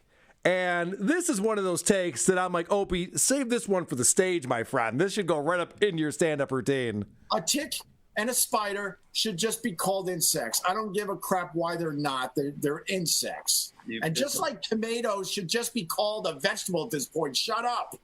I know why it's a fruit, but no one looks at a tomato and goes, oh, let me get some fruit. I'm going to get some oranges, some apples, and some tomatoes. So let's just all acknowledge that it really is a vegetable. So let's just... Free country. You call them whatever you want to call them. They don't. All right, good. Dr. Steve. It's like, yeah, no one cares. They don't care. Stop this bit. What's the deal with ticks? Because ticks look like an insect, but actually they're spiders. That was literally the conversation he was having.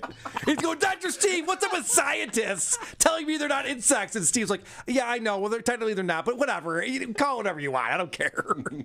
Oh, man. So funny. And then Opie puts him on the spot and he goes, hey, Steve, go ahead and give me 3 things you learned about martinis. Yes, because Steve goes, we went to this thing where they taught you how to make martinis. And so Opie's like, oh, that sounds amazing. Tell me about that. And he's like, I don't know. Steve's, it's like a between two ferns bit is what it is. Yeah. So then, because he's on vacation, Opie wants to talk vacation stories. So he's like, oh, I'll tell you about this one time. We go out and we go on this island and we have to take this boat there. And then we're coming back and the boat slows down. And this chick is blowing the guy who's driving the boat. And tells this crazy story. Then Dr. Steve, God bless the guy, he comes in with his vacation story and it's so pathetic. I did go on a booze cruise and told the woman that I took to the Bahamas with me that I loved her, and that was stupid. It kind of ruined the rest of the show. I mean, the rest of the week. Why? Well, she didn't say it back, and we'd only known each other a week. It was stupid. Dr. Steve, that's not the story to tell. He goes, why? Yeah. Did you hear that? Yeah. Why? That was not the story to tell in that scenario. Or the question to ask. Why? I was watching this guy get blown by this chick in broad daylight. What did you do? I was really awkward with a girl I'd known for a week, and she doesn't talk to me anymore.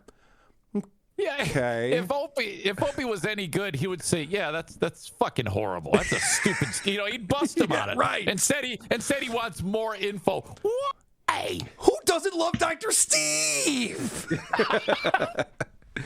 All right, so this is the great part of the show. This is near the end. I don't know if you got this far into it, but Dr. Steve's phone goes off, and Opie is like, "Dude, you got to turn off your phone." Well, it turns out Steve can't turn his phone off. And walked her back to her room. What the hell is that? That's my kid calling. Oh my! See, I turn everything off. I can't. I'm on call. You know when? And I was calling twice. Hang on. All right, so you just heard him say, "I can't turn on my phone. I'm on call." He's a doctor. Yeah. You think maybe there's an emergency, a medical emergency? No, listen to why he's on call. I gotta get this. I'm so sorry. Can you edit this out? Like right now? Okay, I'll do it right now. How much? By the way, I paused it again because I think we can put together an entire compilation of Dr. Steve going on other people's shows and going, "Can we edit this out?" He said it like 5 times in Cardiff Electric. I'm sure you're going to edit this out, right? We're going to edit all this out. They just leave it in. I love that. How much? Oh, Jesus. For what? Okay. Oh, okay. You got it. Okay. All right. Bye, buddy. Jeez. Okay, sorry. What? You have to go? No, I have to put money in my son's account because he's at the jeweler's with his girlfriends and he doesn't have enough money in his account. What do you mean, a jeweler? I guess he's buying her something for their anniversary, you know. What do you mean, a jeweler? So he's a guy who sells jewelry to people, and he works at a jewelry store. Why? Why are you selling jewelry? Well, don't get married to that bitch. Don't buy her a fucking ring. So the funniest part about that is he's on vacation with his son, who's 18, and he's with his girlfriend, and they're out shopping for shit for her. And he's like, "Hey, Dad, give me more money because I'm buying jewelry for my girlfriend." And that was the emergency call Dr. Steve had to take while on the Opie Radio podcast. Wow, that is great. I know. And you know what? When he was, did you notice that when he took the call, it was just him talking one side of the conversation. It suddenly felt like this was a listenable, enjoyable podcast. Yeah, right. Yes. It's like, oh, Opie's not talking anymore. This is fun. So this is pretty funny. Once again, Opie cuts out of his own show at the end of it. And right before that, he's talking to him about coming to Chicago, and I love that Dr. Steve works in a Vinnie Paulino reference. Edibles. Oh, not legal in my state. Now, when I went to Chicago to a concert, I did, it was Vinnie Paulino live, and they do have legal pot dispensaries there. Well done, sir. All right. It's been on my bucket list since the 60s to buy pot legally. So I bought a thing of edibles and I did one at 2 a.m. and I woke up at 6, so paranoid and just crawling out of my skin saying, "Oh my God, I got COVID at this thing. I've given everybody COVID. How am I going to get home? I'm going to have to drive home. I flew. What do I do with the car?" And then I kept hearing music underneath me. It was probably just a rattly air conditioner, but it sounded like someone was playing like disco music at 4 or 6 in the morning. And I said, never again. So I gave my little packet of edibles away, and that's the end of me. Who did he give that to? Was it Vinny? Probably. I remember him giving them away, and I was like, Dr. Steve, you came here for me. What the? Okay. What am I, invisible? What the fuck? Someone on the chat wrote, "Play this clip for his next patient."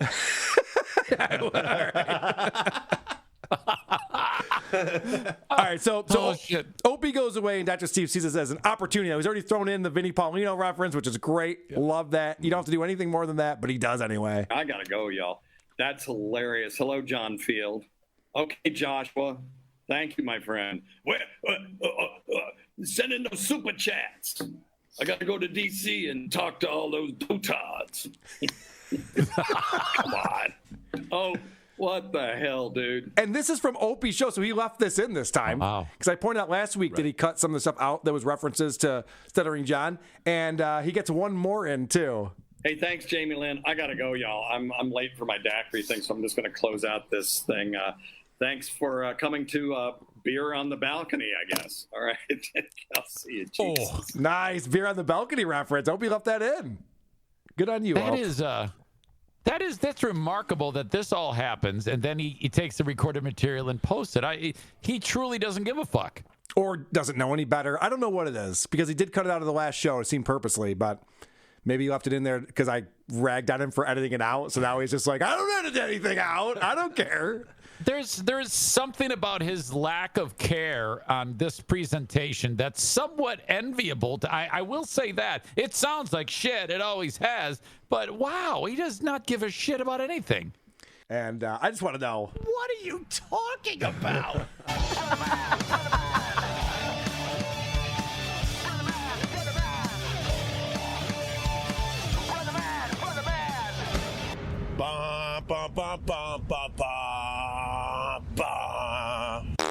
Jen and I listened to Opie Radio, his latest episode, and we pulled some monster clips that we need to get through here. Yeah, and that was only half the show, but it was hard for me to break them up. Okay, that's fine. We're going to play them. We'll pause when we need to. The first one is him talking about his scooter fall. Yes. Now, this is pretty well documented. Opie bought electric scooter to tool around Manhattan and the handlebars broke off. How? And he slammed. Apparently, he bought it from a pretty shitty company that makes pretty shitty products, and they don't give a fuck that he fell off his scooter. The short story, I have an electric scooter. I tool all over Manhattan with it. It makes living in New York a lot easier. So many people are on scooters now, and they're getting faster and crazier, actually. People are wearing motorcycle helmets now. Whoa, he's so fast on a scooter. Watch out, Evel Knievel. He's got a scooter. Oh, man. And I went flying on my scooter, and I did a couple tumbles, and I'm very, very lucky that I did not get seriously injured. If you want to go back a couple episodes on the Opie Radio podcast, you can see the whole hilarious story. So I called up the He's getting us caught up. We already know all this information. Everyone listens to every single episode I do. You know the deal. All right, let me get into the next part of this, saga. Company and said, hey, I fell off your electric scooter because your bolt was flimsy, flim-flammy. And the bolt broke in half, and that's what made the electric scooter turn into a skateboard, and I'm too old to be a skateboarder. He's too old to be on a scooter. He posted a photo of the bolt. It's in his hand, and the scooter broken apart. And my whole thought was, keep that shit to yourself. It's embarrassing. If I fell off a scooter, I actually did slam. All right, this is a fun story. I just remembered. We need a music bed for this. I was riding my bicycle, and I was riding into the city. We live in the city, but we're a little bit on the outskirts. And I was riding into the Jazz Fest that was going on in the middle of the city. So I was riding my bike down there. And the pole that goes up that attaches the seat to the main frame of the bike snapped in half. I don't know how this is possible. It's metal. Snapped in half. I slammed so fucking hard I'm in the street, and I slammed my bike broke. I slammed so hard. Truck's driving by, and we stop, comes back around. I'm like, oh fuck, this is embarrassing enough. Turns out to be my friend Miguel. Yep. Miguel comes out. He's like, he didn't even know who I was. He's just like, dude, are you okay? Carl, I'm like, fuck! Most embarrassing thing. And fucking Miguel's driving by at that exact time. My point is, I didn't post it on Instagram. I wasn't proud of the fact that my bike broke and I slammed real hard. Opie's fucking using it as content for 3 weeks. Well, this might go on and on. And that's why I went flying. Customer service didn't want to hear it. They didn't give a crap. They didn't want to do anything for me. And I'm like, well, I'm going to mention this on my social media. And they're like, mention it then. And there's a threat from Opie. I'll mention it on my social media. He used to say, I'll mention it on my national radio show. Right. And they'd be like, all right, sorry, sir. Well, we'll take care of this. Don't worry about it. Now he goes, I'm going to tell my Twitter followers about it. They're like, okay. This is like what Stuttering John did with Spectrum. Oh, yeah. Remember, he pulled that same fucking stuff. He's like, you better fix my internet or else I will be telling all my social media followers. Okay, gives a shit. I'm like, are you kidding me? Do you understand what those people are capable of? I'm scared of them myself. And they're like, ah. So I put the whole story on my Instagram a couple days ago, and I showed the bolt that broke in half. And he got 34 likes. That made me go flying. And I also have a picture of the scooter in 2 pieces. You don't want an electric scooter ever in 2 pieces. Quickly, the guy who runs the social media for the electric scooter company jumped on my post and was going back and forth with me. He still wasn't saying, we're glad you're okay, we're sorry it happened, and then maybe a but. No, they went right into defense mode. Right into defense mode. As you would. Blaming me, blaming that I got the scooter from a third party, blaming this and that. I do blame Opie for this. Yeah, I do blame him for this. I think he's right. I think this guy's right. His only job is customer service on social media, and he sees Opie saying, he's like, no, go fuck yourself. At one point, the guy hinted that the reason why the scooter might have broke was because I was fat. This guy sounds He funny. didn't officially say it, but he was hinting that the problem might be that I'm a bit on the chubby side, and that's why the scooter broke. And I'm like, how dare you, sir? I gained a few pounds like anyone else during the COVID thing, but I'm close to my fighting weight of 170 pounds, so it's not that. And then all you guys got involved. I'd be embarrassed if the scooter didn't break. I wouldn't tell people I was riding a scooter around Manhattan. Did he sell his car? No, he's still moving it every day. Oh, wow. That's a lot of work to break a scooter and move a car. And really, we're attacking the guy, which I really appreciated, to be honest, because I got to tell you, this is the one reason why I love doing radio, because we all deal with crap in our lives. But to have the outlet I did for so many years where something bothered you so much that you could go on the radio, turn on a microphone, and just spew your radio. Frustration. You used to be able to get help from this, and now you can't. Going back and forth with the guy, he blames me, says that I might be chubby, and then he goes, look at his wheels. He goes, look at his wheels. He modified the scooter. And I'm like, hey, dummy. If you want to talk about the wheels, too, I was going to leave the wheels out of this situation, but the fact is, bringing out the big wheels guns that came with the electric scooter. You want to talk wheels? Very soon after purchase. And then I guess they give you like a spare set of wheels. So then I put those wheels on the electric scooter, and those popped as well. So I said to the Einstein, I go, yo, the reason why those are third-party wheels is because your wheels suck, too. And these wheels that I got from a third party, I haven't had one issue with them. I'm starting to think he's fat. Back. What a ridiculous conversation to be having on Instagram, A. And B, to be recounting on your podcast. This is a Grandpa Simpson story. This is a Grandpa Simpson. So then I says to him, I says. That's to Mabel. With everybody. And then one guy goes, you know, I can't believe this is customer service. I can't believe you don't care about what happened to Opie and his electric scooter and the fall. You're not concerned that he could have got seriously injured, blah, blah, blah. Not concerned. The guy's still laughing about it. I know, he's still making jokes. Yeah, it's the greatest thing's ever happened. And besides the fact, you can't even speak in complete sentences. And I swear the guy said this. He goes, because I think the guy hinted that he might be Asian or something, and that maybe English was his second language, something like. It's a Chinese company. Yes, he might be Asian or something. How can you hint at that? So I'm squinting at the photo you posted. What are you saying, sir? Like that, and the guy goes, "I'll have you know, I'm African American, and the reason why I'm not writing in complete sentences is because it's my accent," or something like that. This guy's fucking with Opie. Yeah. That's one of the funniest trolls you could ever have. Yes. He's like, your English sucks. Well, listen, sir, I'm African American. I have a cold. I hear B's as R's. That's amazing. Opie's taking this seriously. Yeah. I bet it's not even from the company. I'm like, what are you talking about? So, long story short, that was very, very pleasing to me. Very, very satisfying that I was able to spew what happened to me in my electric scooter, and then I was glad everyone saw it for themselves that the company just didn't care, and that they were fighting me on Instagram.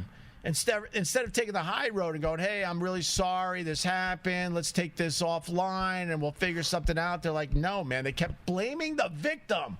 You don't want to blame the victim.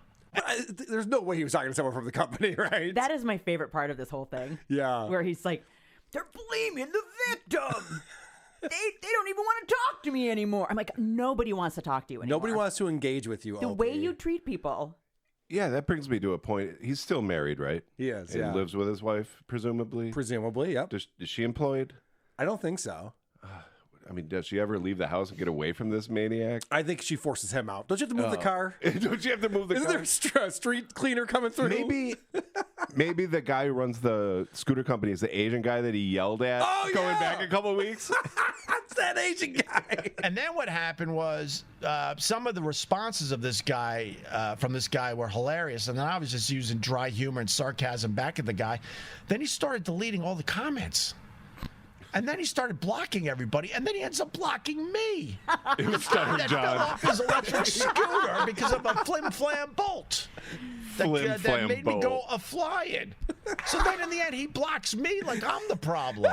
Unbelievable. But with that said, I'm fine. I said it on the podcast. It was literally a horrific crash. You got to call it a crash. Basically, the bolt breaks and it collapses the scooter because the bolt connected the handlebar thing and the gas and all that crap to the base that you stand on. So when the bolt broke, that whole thing collapsed, and then I had no support and I went flying.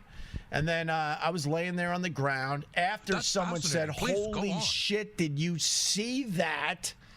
And then I laid on the ground, even though they wanted to get me up right away. And I basically said, I got to lay here. Got to lay here. So that's the scooter story. I loved that story. That's why I couldn't. I know. This is the timestamps. I know. Do with them what you will. I know. Jen from the Jiggles department hands me a sheet of paper. I don't know if it was this morning or when it was, but it said, here are the clips I need you to pull for Opie. And the first one was from 3 minutes to 8 minutes and 30 seconds. I'm like, that's a really long clip, you know. What are you talking about? Worth every minute. I found some other funny ones. Like, so he's reading the chat as he's doing his live stream here. And he reads one of the comments. This is very telling what he says. But bravo, a little callback from Gary Krasinski, one of the regulars.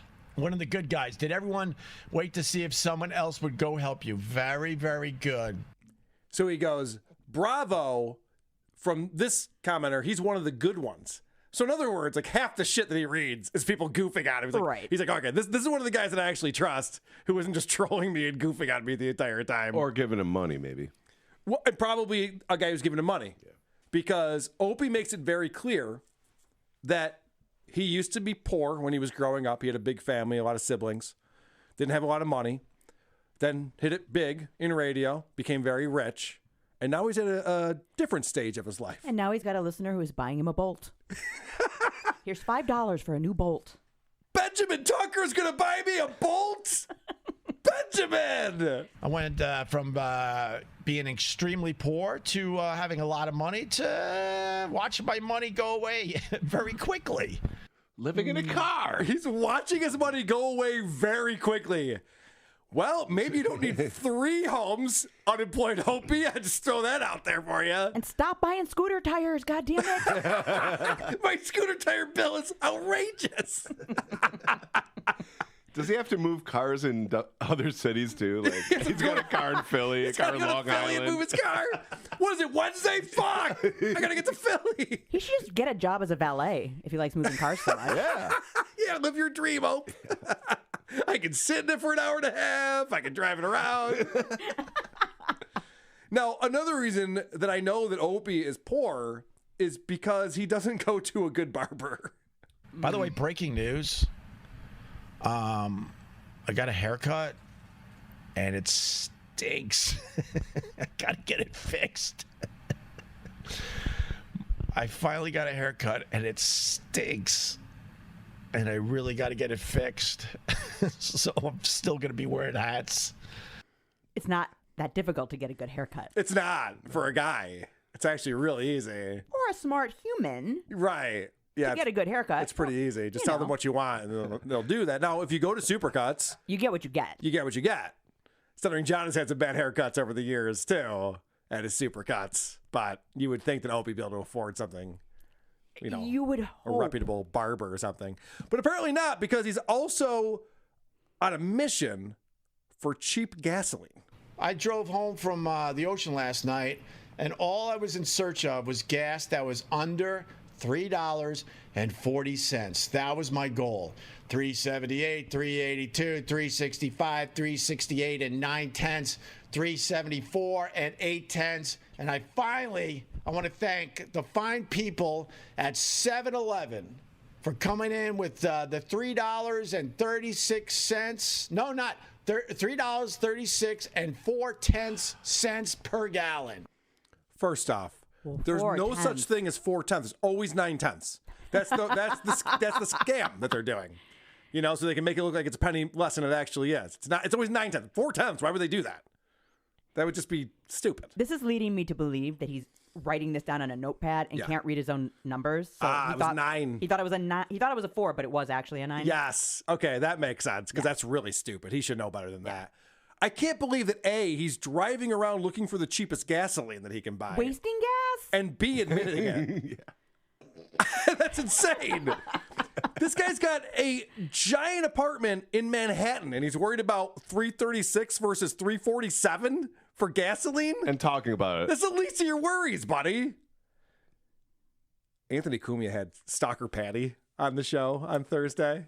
I'm aware. Yeah. I think Opie, I don't know what it is, if he's talking to going out again and stuff or hanging out on Long Island.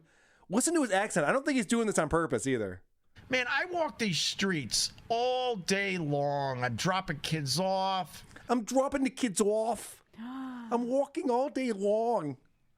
Stalker Patty. Oh, I saw the sign. I saw the sign, and I opened up my eyes. I saw the sign.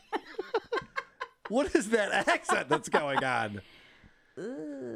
You'd think he'd be better at this since he's been doing radio for so long. Went to Geneseo, and I went to school for communications. I knew I was going to do radio from a very, very early age. And I started at 18. That is true. That's something that people repeat back to me like it's a bad thing that I figured out what to do at 18 years old. I mean, please.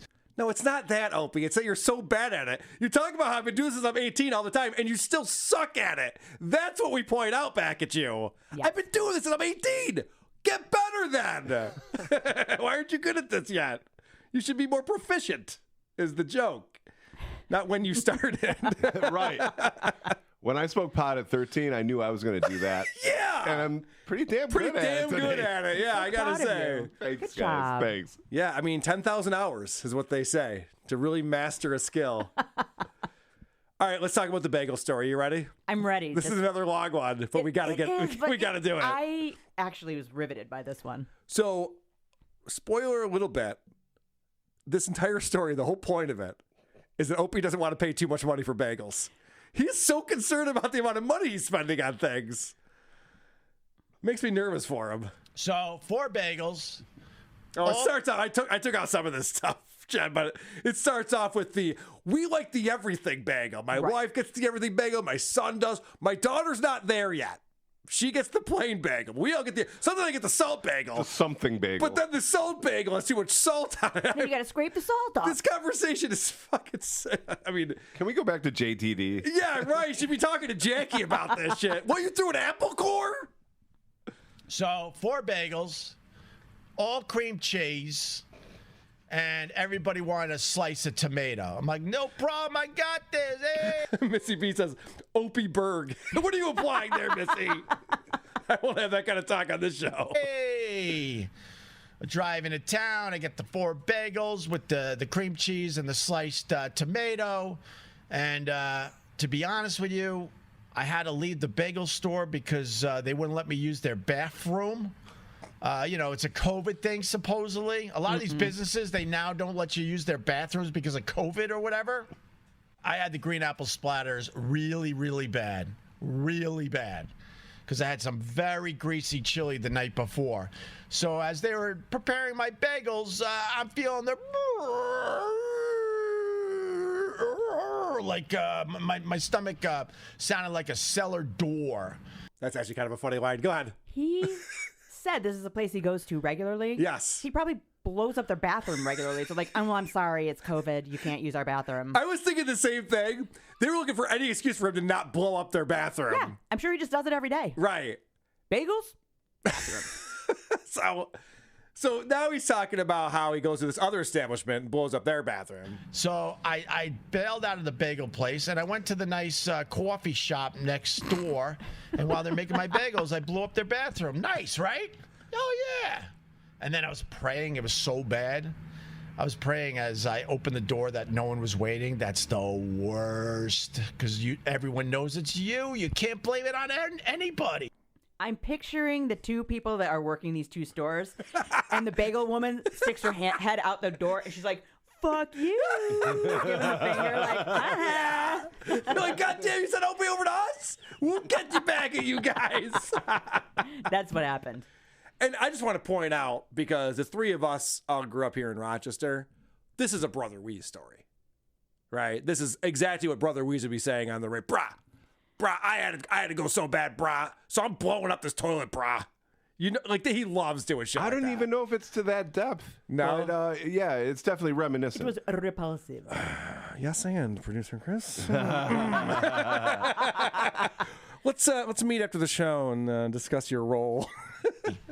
So then I go back to the bagel store to get my 4 bagels with the cream cheese and the sliced tomato. I see a bag behind the counter, and it says $31. I'm like, what? I didn't catch that in time. I was going to say, that's a nice thing to say about that woman. Wow, that's a lot. Jeez. What did that guy get? What did that idiot get that it's $31 in a small bag that basically fits, a couple bagels and a coffee? So I say my name, Greg. I go through life as Greg, by the way. And even though I don't like that name either. And that name doesn't like you. What a weirdo. Oh, man. And the lady goes, oh, Greg, okay, your order's ready. And she grabs the bag. That's $31 and change, by the way. So then I go, because, Didn't see that I think coming. you would do this too. $31 for bagel. What are you going to say? See, I just did it there. I just told you that I do that, and then there's an example. I said bagel instead of bagels. Earlier in the show, he says, sometimes I use plurals incorrectly. Mm-hmm. And then he's like, oh, did you see what I just did there?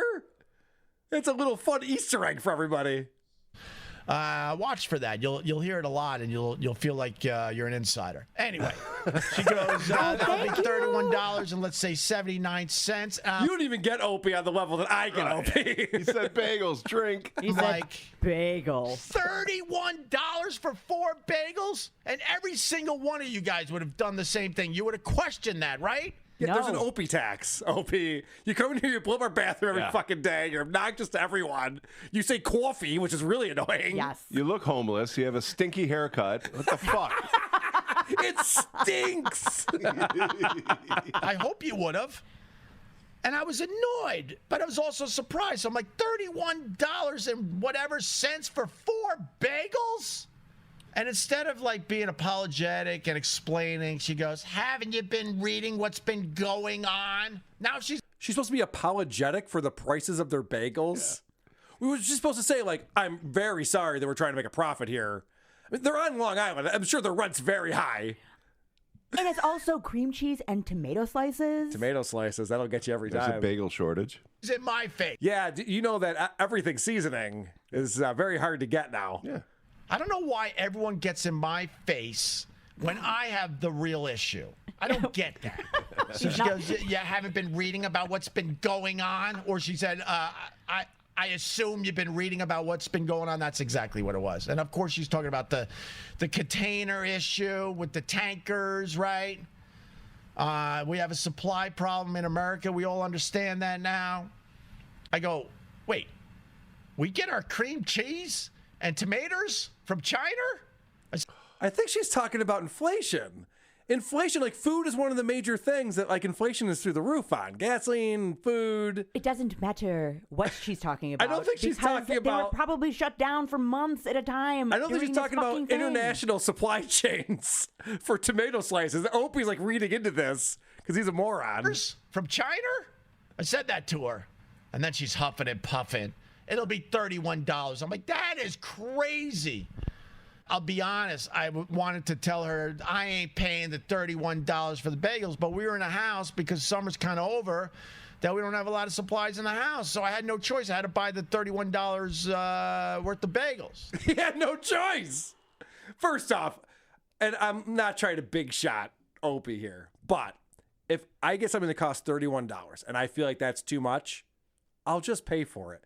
It's not the end of the world. It's $31. Well, he's also said he's been there. It's his regular bagel shop. It is his regular bagel shop. So then I hand over the credit card, right? She actually said to me, would you like to leave the tip on the card? Would you like to leave the tip on the card? We heard you. Not, do you want to leave a tip? Would you and please do you leave? want to leave the tip? She said, would you like to leave? Opie's misunderstanding this whole conversation. On the card. She was assuming that I was going to tip her, and she wanted to know if I wanted to put the tip on the card. We got it. She was assuming you were going to tip her because everybody else leaves a tip at the restaurant, Opie. That's why.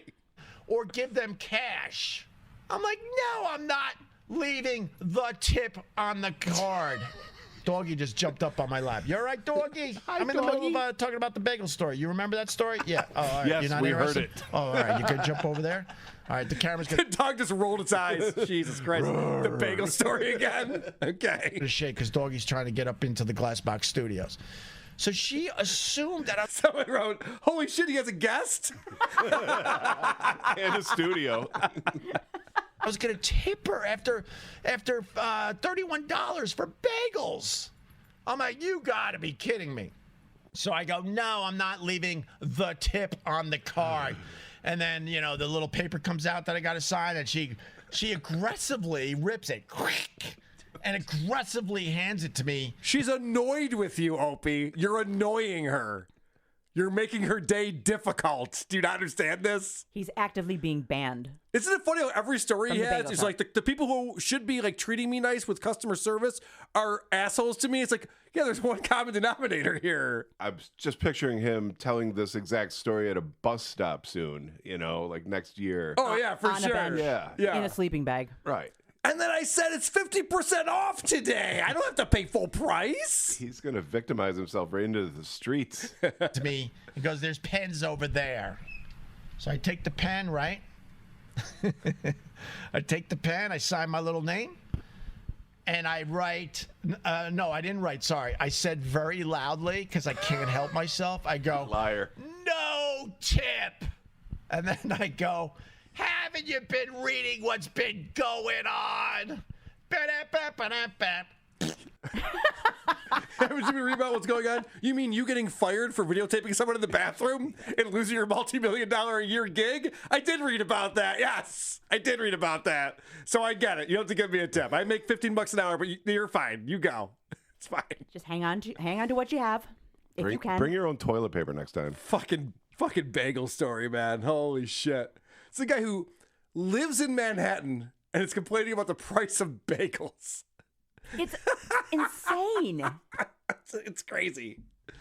It's crazy. I love him. I love that. I do too. And the last thing that I want to play for you, this is interesting. So our mutual friend, Mike Boudet from Sword and Scale, he was on your show not too long ago. Oh, yeah. Yep. He's a good guy. He sent me over a clip that is a pretty good find. This is from the Opie and Anthony show. And this is going back to when you were talking about the Yakov Smirnoff's Dinner Theater. Oh, yeah. Which is always a fun topic on that show. In Branson, Missouri. In Branson. So listen to what Opie says on this show and think about what's happening in his life now. I'll be the first one to oh my God! I'll be the first one to say when I don't need to be here anymore. I'm not going to stay in New York City. I don't like it.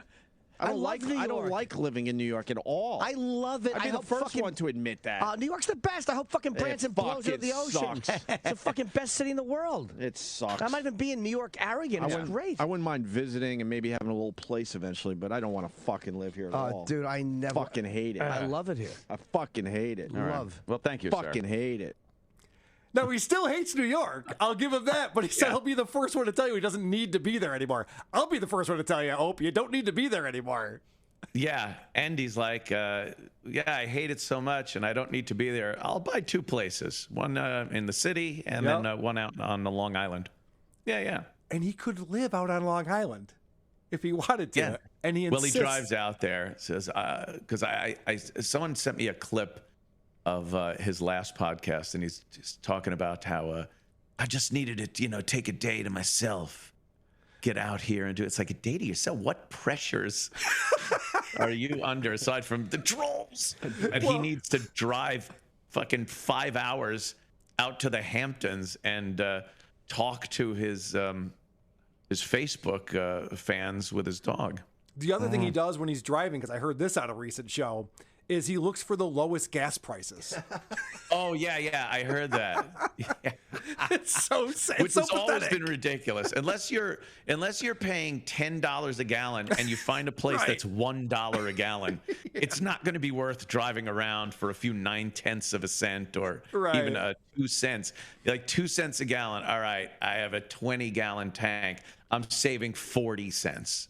Driving around, which, by the way, driving will burn up 40 cents of gas, and it's ridiculous.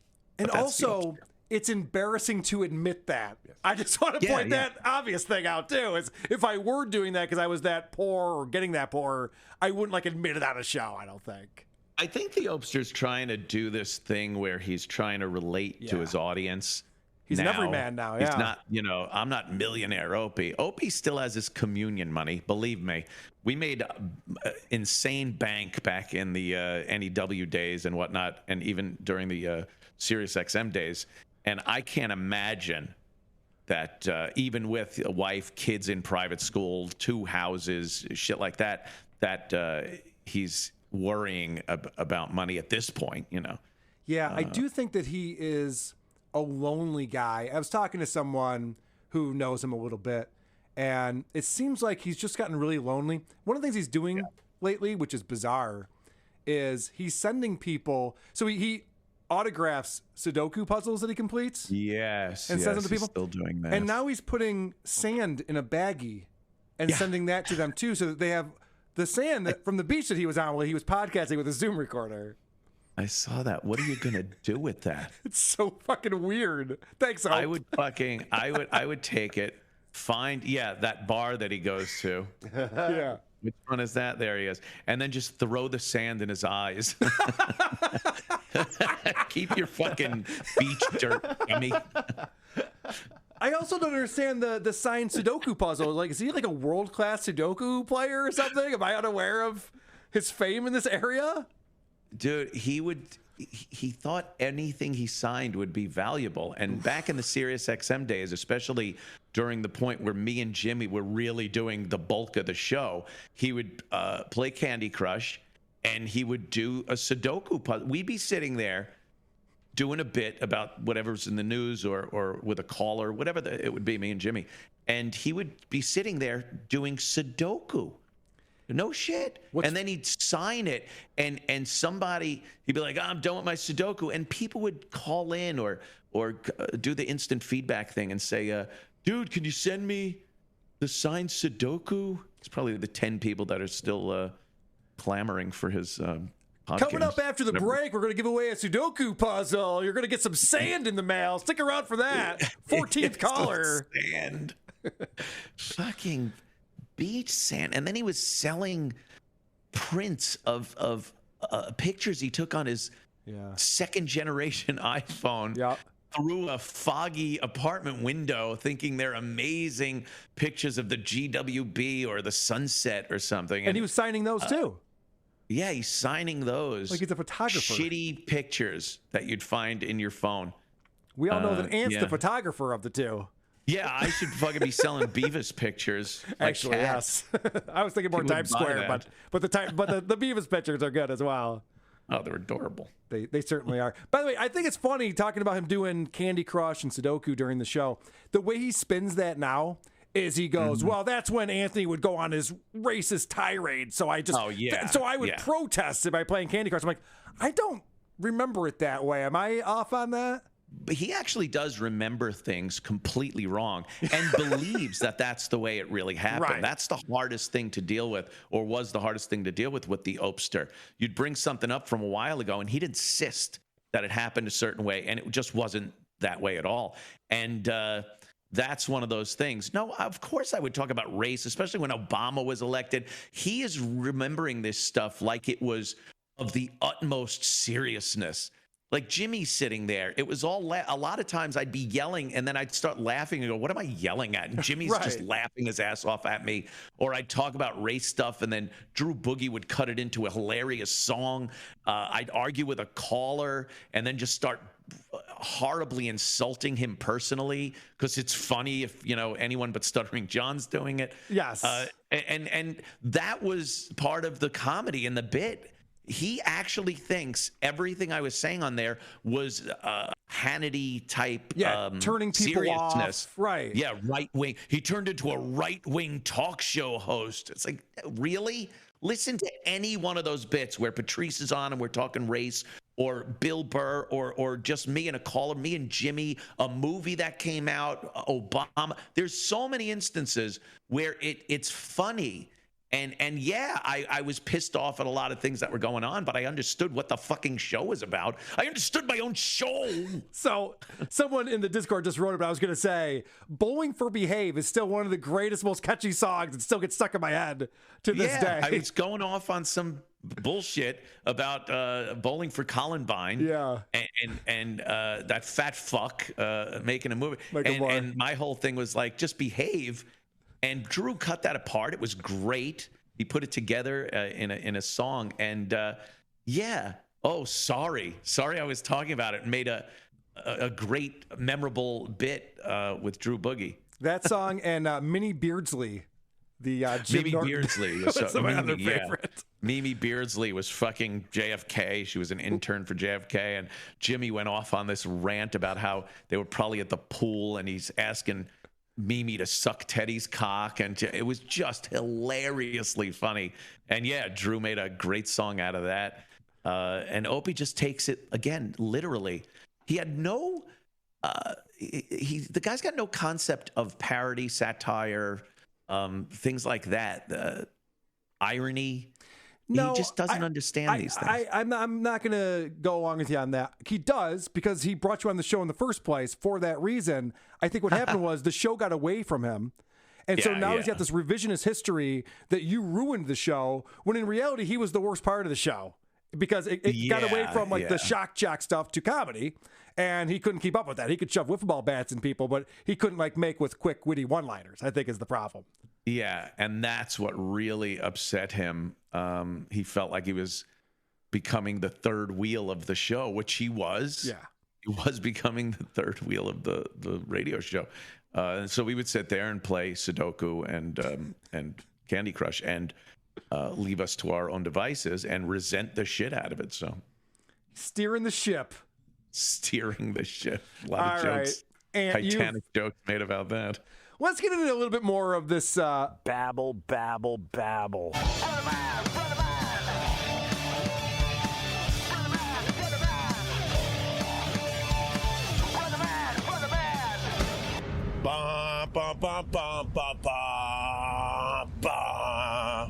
Opie did a fun thing where he went on Facebook and YouTube. Oh boy. And started live streaming. Ooh. And when he starts his live stream, he starts reading comments right away. And don't say the wrong thing to the Opster. Doggy licking his balls on the live stream. Well, how about that? What's up, Tim McConnell? Welcome to the live stream, my friend Nero Wynn. Yeah, man, what's up, man? Can't believe you really smashed that guy's cake. That old gag. You don't understand entertainment now, do you? Nothing good can come of that guy being on our live stream, so he's gone. Goodbye to you, sir. Goodbye to you. Goodbye, doggy. He started doing the Vic Henley thing in there, too. Yeah. He's trying out all of the voices all the time. Like, just do one voice for a couple sentences in a row and then move on to the next goofy, hilarious voice that you do, Opie. Yeah. So somebody brought up the cake stopping thing. Now, I'm sure you guys are familiar with this, where he jumped on a homeless guy's cake when they were doing the Opie Anthony walkover. And apparently, if you just put that in the chat, then you get banned. This guy is Stuttering John now. Yeah. He's just banning people. Oh, you trolls. I got to where's Benny Loco? Oh, wait. That's right. Benny Loco doesn't do Opie's chat. So apparently, people are just calling out Opie on all the podcasts. There's a lot of podcasts that if they're not talking about me or Anthony or the Opie and Anthony show, they have literally nothing else to talk about. There's a lot of those type of shows out there right now. So I guess I should be flattered. Nothing else to talk about. There's Patrick Michael, Stuttering John. The list goes on. Yeah. You know, I mean, there's an angry video game nerd who's past his prime. Yeah, I got another 40 Cinemassacre clips. Right. I got nothing to talk Nothing else to talk. How dare you? Are there really a lot of podcasts that are talking about Opie? Because if that's true, I want to know about that. If there were, I'd be bringing clips of them. Right. I don't think that that's actually happening. I think that Opie just keeps hearing about the shit that we're saying, and he assumes that there's a lot, this must be like tons of different trolls all just trolling me. It's like, no, we're just have a lot of content over here. So you know that Opie talks a lot about how after he got fired from SiriusXM, he took some time off. He saw a shaman. He went into therapy. And he's a different person now. Yeah, he got some healing crystals. He snorted some essential oils. He snorted tobacco and thought he did heroin. He exposed his taint to the sunlight to absorb nature's healing aura. I don't remember that one, but right. He did all those things. That might have been me. Sorry. And that was to get him in a different mindset. Yeah. And to change the way that he thinks about the world so that he wouldn't be this raging asshole that everyone hates who fails at life because no one wants to be around him. If Jim and Sam are gone December 1st, that will be a very, very happy day for me. I'll be very, very happy because I think they did me dirty back in the day. I don't think they're good people whatsoever. I think both of those guys are absolute punks. Oh, well, he's rooting for Jim and Sam to lose their morning show on SiriusXM. Wow. That would make him happy if Jim Norton and Sam Roberts no longer have a morning show on Sirius. Oh, how does that help you in any way, Opie? What a spiteful dude. Yeah, what a spiteful, douchey thing to say on a podcast. Even if that's the way you feel, don't admit it. Yeah. It makes you look like you're petty. And not to be shallow, but compare that to us, where I get down on my knees and I pray to the Lord above that Opie never shuts his microphone off. Correct. I know. That's the funny thing, where Patrick Michael was forever going, they want me to stop podcasting. No! What are you talking about? Oh, my God. More shows, more stuff. When it gets too long between briefcase episodes, I get cold sweats. I know. wake up in the middle of the night and check my phone out of habit. Yes. Please, Patty C. Cups, come through for me. I need you, buddy. The withdrawals are ridiculous when we don't have enough briefcase episodes to listen to. Now, I'm sure you're aware, because you're really into pop culture news, Kim Kardashian has been seen with Pete Davidson. Oh, heavens. That's the new hot couple right now. Yeah. You guys are both nodding your heads like, oh, yeah, of course. That's all I'm talking about with my friends. Well, I only follow the Kendall Jenner saga. I'm not really up on this Kardashians. Fair enough. So Opie used to be friends with Pete Davidson. And by friends, I mean that Pete used to go on his show when he had a radio show that people listened to. So Opie's got the inside scoop on this one. And now she's hanging out with my old pal Pete Davidson. Jesus. Pete Davidson used to tell me that his dick looked like shit. Like he had a horrible looking dick. And all these like top fucking celebrities are really into him. I wonder what it is.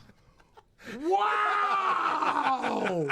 What the fuck kind of thing is that to say? He's got the inside scoop. His dick looks like shit. That's fucking hilarious. Now, I mean, if that's a lie or a made up story, I got a lot of questions. If that's true, I got even more questions. What the fuck is he talking about? Now he's wondering why these hot celebrities are into Pete Davidson. There's a Seinfeld episode about it. So Pete dated Ariana Grande. Yeah. As soon as you get a hot girlfriend, other hot girls want to date you. They're like, oh, you date hot girls? All right, then we date now. That's the secret. That's it. Right there. I don't know if he dated Ariana Grande. Maybe it was all just a hoax. Maybe he paid her off so he can start fucking all the other hot chicks. I don't know. Yeah. Whether or not your dick looks like shit, I just want to point out. He told me his dick looks like shit. What does that mean? He made a joke, you idiot. What does Opie think that means? That's the other thing. I know. Did Opie see that from a stand-up special or from a stage or something? You know what I mean? Right. That's not exactly like, producer Chris and I have had a lot of late night conversations, and we're like, let me describe my penis to you real quick because I know you're really interested. Well, he's known for having big dick energy. This is something that's very well known about him, and Opie's like, yeah, you know what I know about this guy? Yeah. Dick looks like shit. Yeah. What? Now, smells like shit I could understand. Right, now that would be a problem. What does that even mean? What does that Looks mean? like I've shit? never heard a girl say, I need a guy with an attractive dick. Yeah. If his dick isn't attractive, forget about it. All right, the Pod Squad is something we're all familiar with. This is the Facebook group. Oh, yeah, of course. For people who are fans of Opie Radio. Yeah, can't get enough. This is what I didn't know about the Pod Squad. Rachel's the mayor of the Pod Squad. Pod Squad, we hang out on the private Facebook group. You just click support now on my regular Facebook group, or Facebook, I should say, my regular Facebook. There's a little support now. You click on that. It's a few bucks, but it's worth it because we just have a good time, and there's no assholes in there that we know of. It's a few bucks for a Facebook group? Whoa. Did you know that? It's a walled garden. It's a gated community to discuss Opie's gated community. Subscription. You have to pay to talk to other lonely retards on Facebook, which, by the way, is what Facebook is. Yeah. Talking to lonely retards is free. Ooh. You don't have to do that by paying Opie money to do it. I've never heard of this, and maybe I'm out of it. I know a lot of people use subscription models to make money off of their audience however they can. Yeah. But not a Facebook group. Oh, that's shocking. And is that, does he share that with Facebook? Is there like some type of model I'm unaware? Should we make a Facebook group? That's what I'm wondering. Is he profiting off of that? Right. And well, if so, is that? Of course he is. And if you're offended by everything where you need that gated community, why would you flock to Opie? Right. Yes. Like I used to say, we used to play this music festival in the city, and it was $3 to get in. And it doesn't seem like a lot of money, but it keeps the Mexicans out. And I think that's what Opie's doing here with this Pod Squad Disavow. Where he doesn't want the haters. Right. That old chestnut. All right. Opie starts talking about Phil Collins, and he's a big Genesis fan. I don't know if you guys knew that. Topical. You love that song, Billy Don't Lose That Number? Andy Vollen, man, you like your poppy shit, huh? I like Dance on the Volcanoes, I believe, was the name of the song.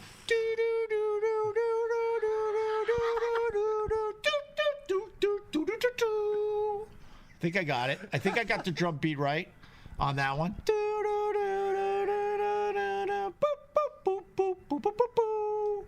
Is Opie becoming such a boob that we like him now? Because I'm starting to wonder.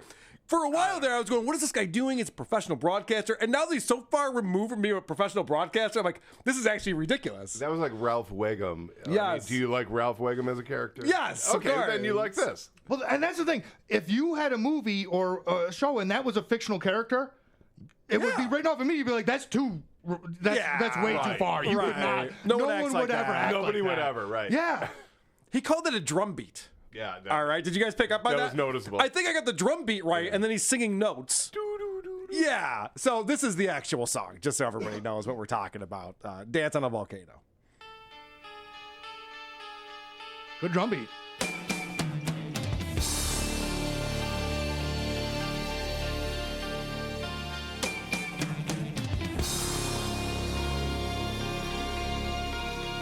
And I'm sorry, who is this? This is Genesis from the 70s. Oh. Yeah, so he's talking about Phil Collins, talking about the Genesis songs he likes. He likes the prog stuff from the 70s. When Peter Gabriel was the singer? Well, this it might have been. I don't know. I don't know who was the singer. Phil Collins is playing drums. Either way, this is them synced up. Oh, yes. Let's hear how well Opie did.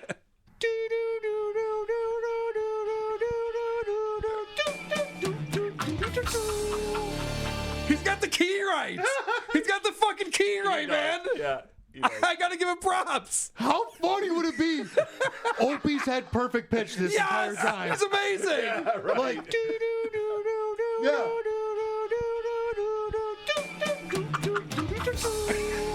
Oh my God, that is our new theme music. It's pretty good. Watch one day, we're listening to his horrible podcast, and there's a car honking the horn. He goes, that's a C augmented dyad. And we're like, oh my God, he's right. Holy fuck. He's like a Mozart level genius. There's a house flight. He's like, that's the key of F. Yes. Yeah. It is. How'd you know that? Oh my God! And Opie knows how good he is. But in general, man, I'm good. I am really good. I say I'm good. No one told me there was going to be boasting. Does that sound like someone who's doing well in life? Yeah. Someone who talks about how good they're doing? I'm doing good. Oh, yeah. I'm yelling into my iPhone 3 times a day. Yeah. I'm good. I'm really good. I got to go move my car. Yeah, right. I'm In my car. good. I got to go find cheap gas. I'm good. I like it when Opie does recognize that he's talking nonsense. I'm babbling now. I know when I'm babbling. He does sometimes, not always. Yeah. This scared me. Now, you know that Opie has 2 children. Are you talking about my kids? Opie has a son and a daughter. And this is scary. I walk my kids to school every day and I give them little life lessons. I give them little tidbits about life from my experience. He's giving his kids life advice. Oof. That's not a good thing right there. Now, make sure everyone hates you, and if they're shitting, videotape it. Here's how you get the camera over the stall, and if you're too short for that, here's how you get it under the stall. Here's how to crush candy. Crush candy.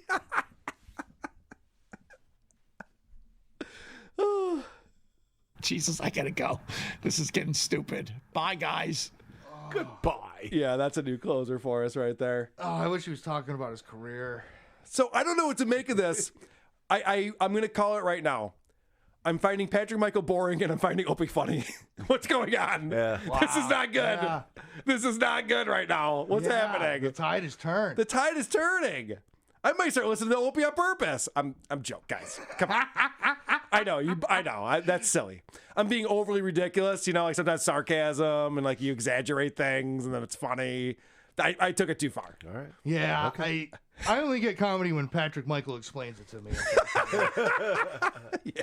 When the sound of joy comes from within my soul. You know what I mean? I am with you on that.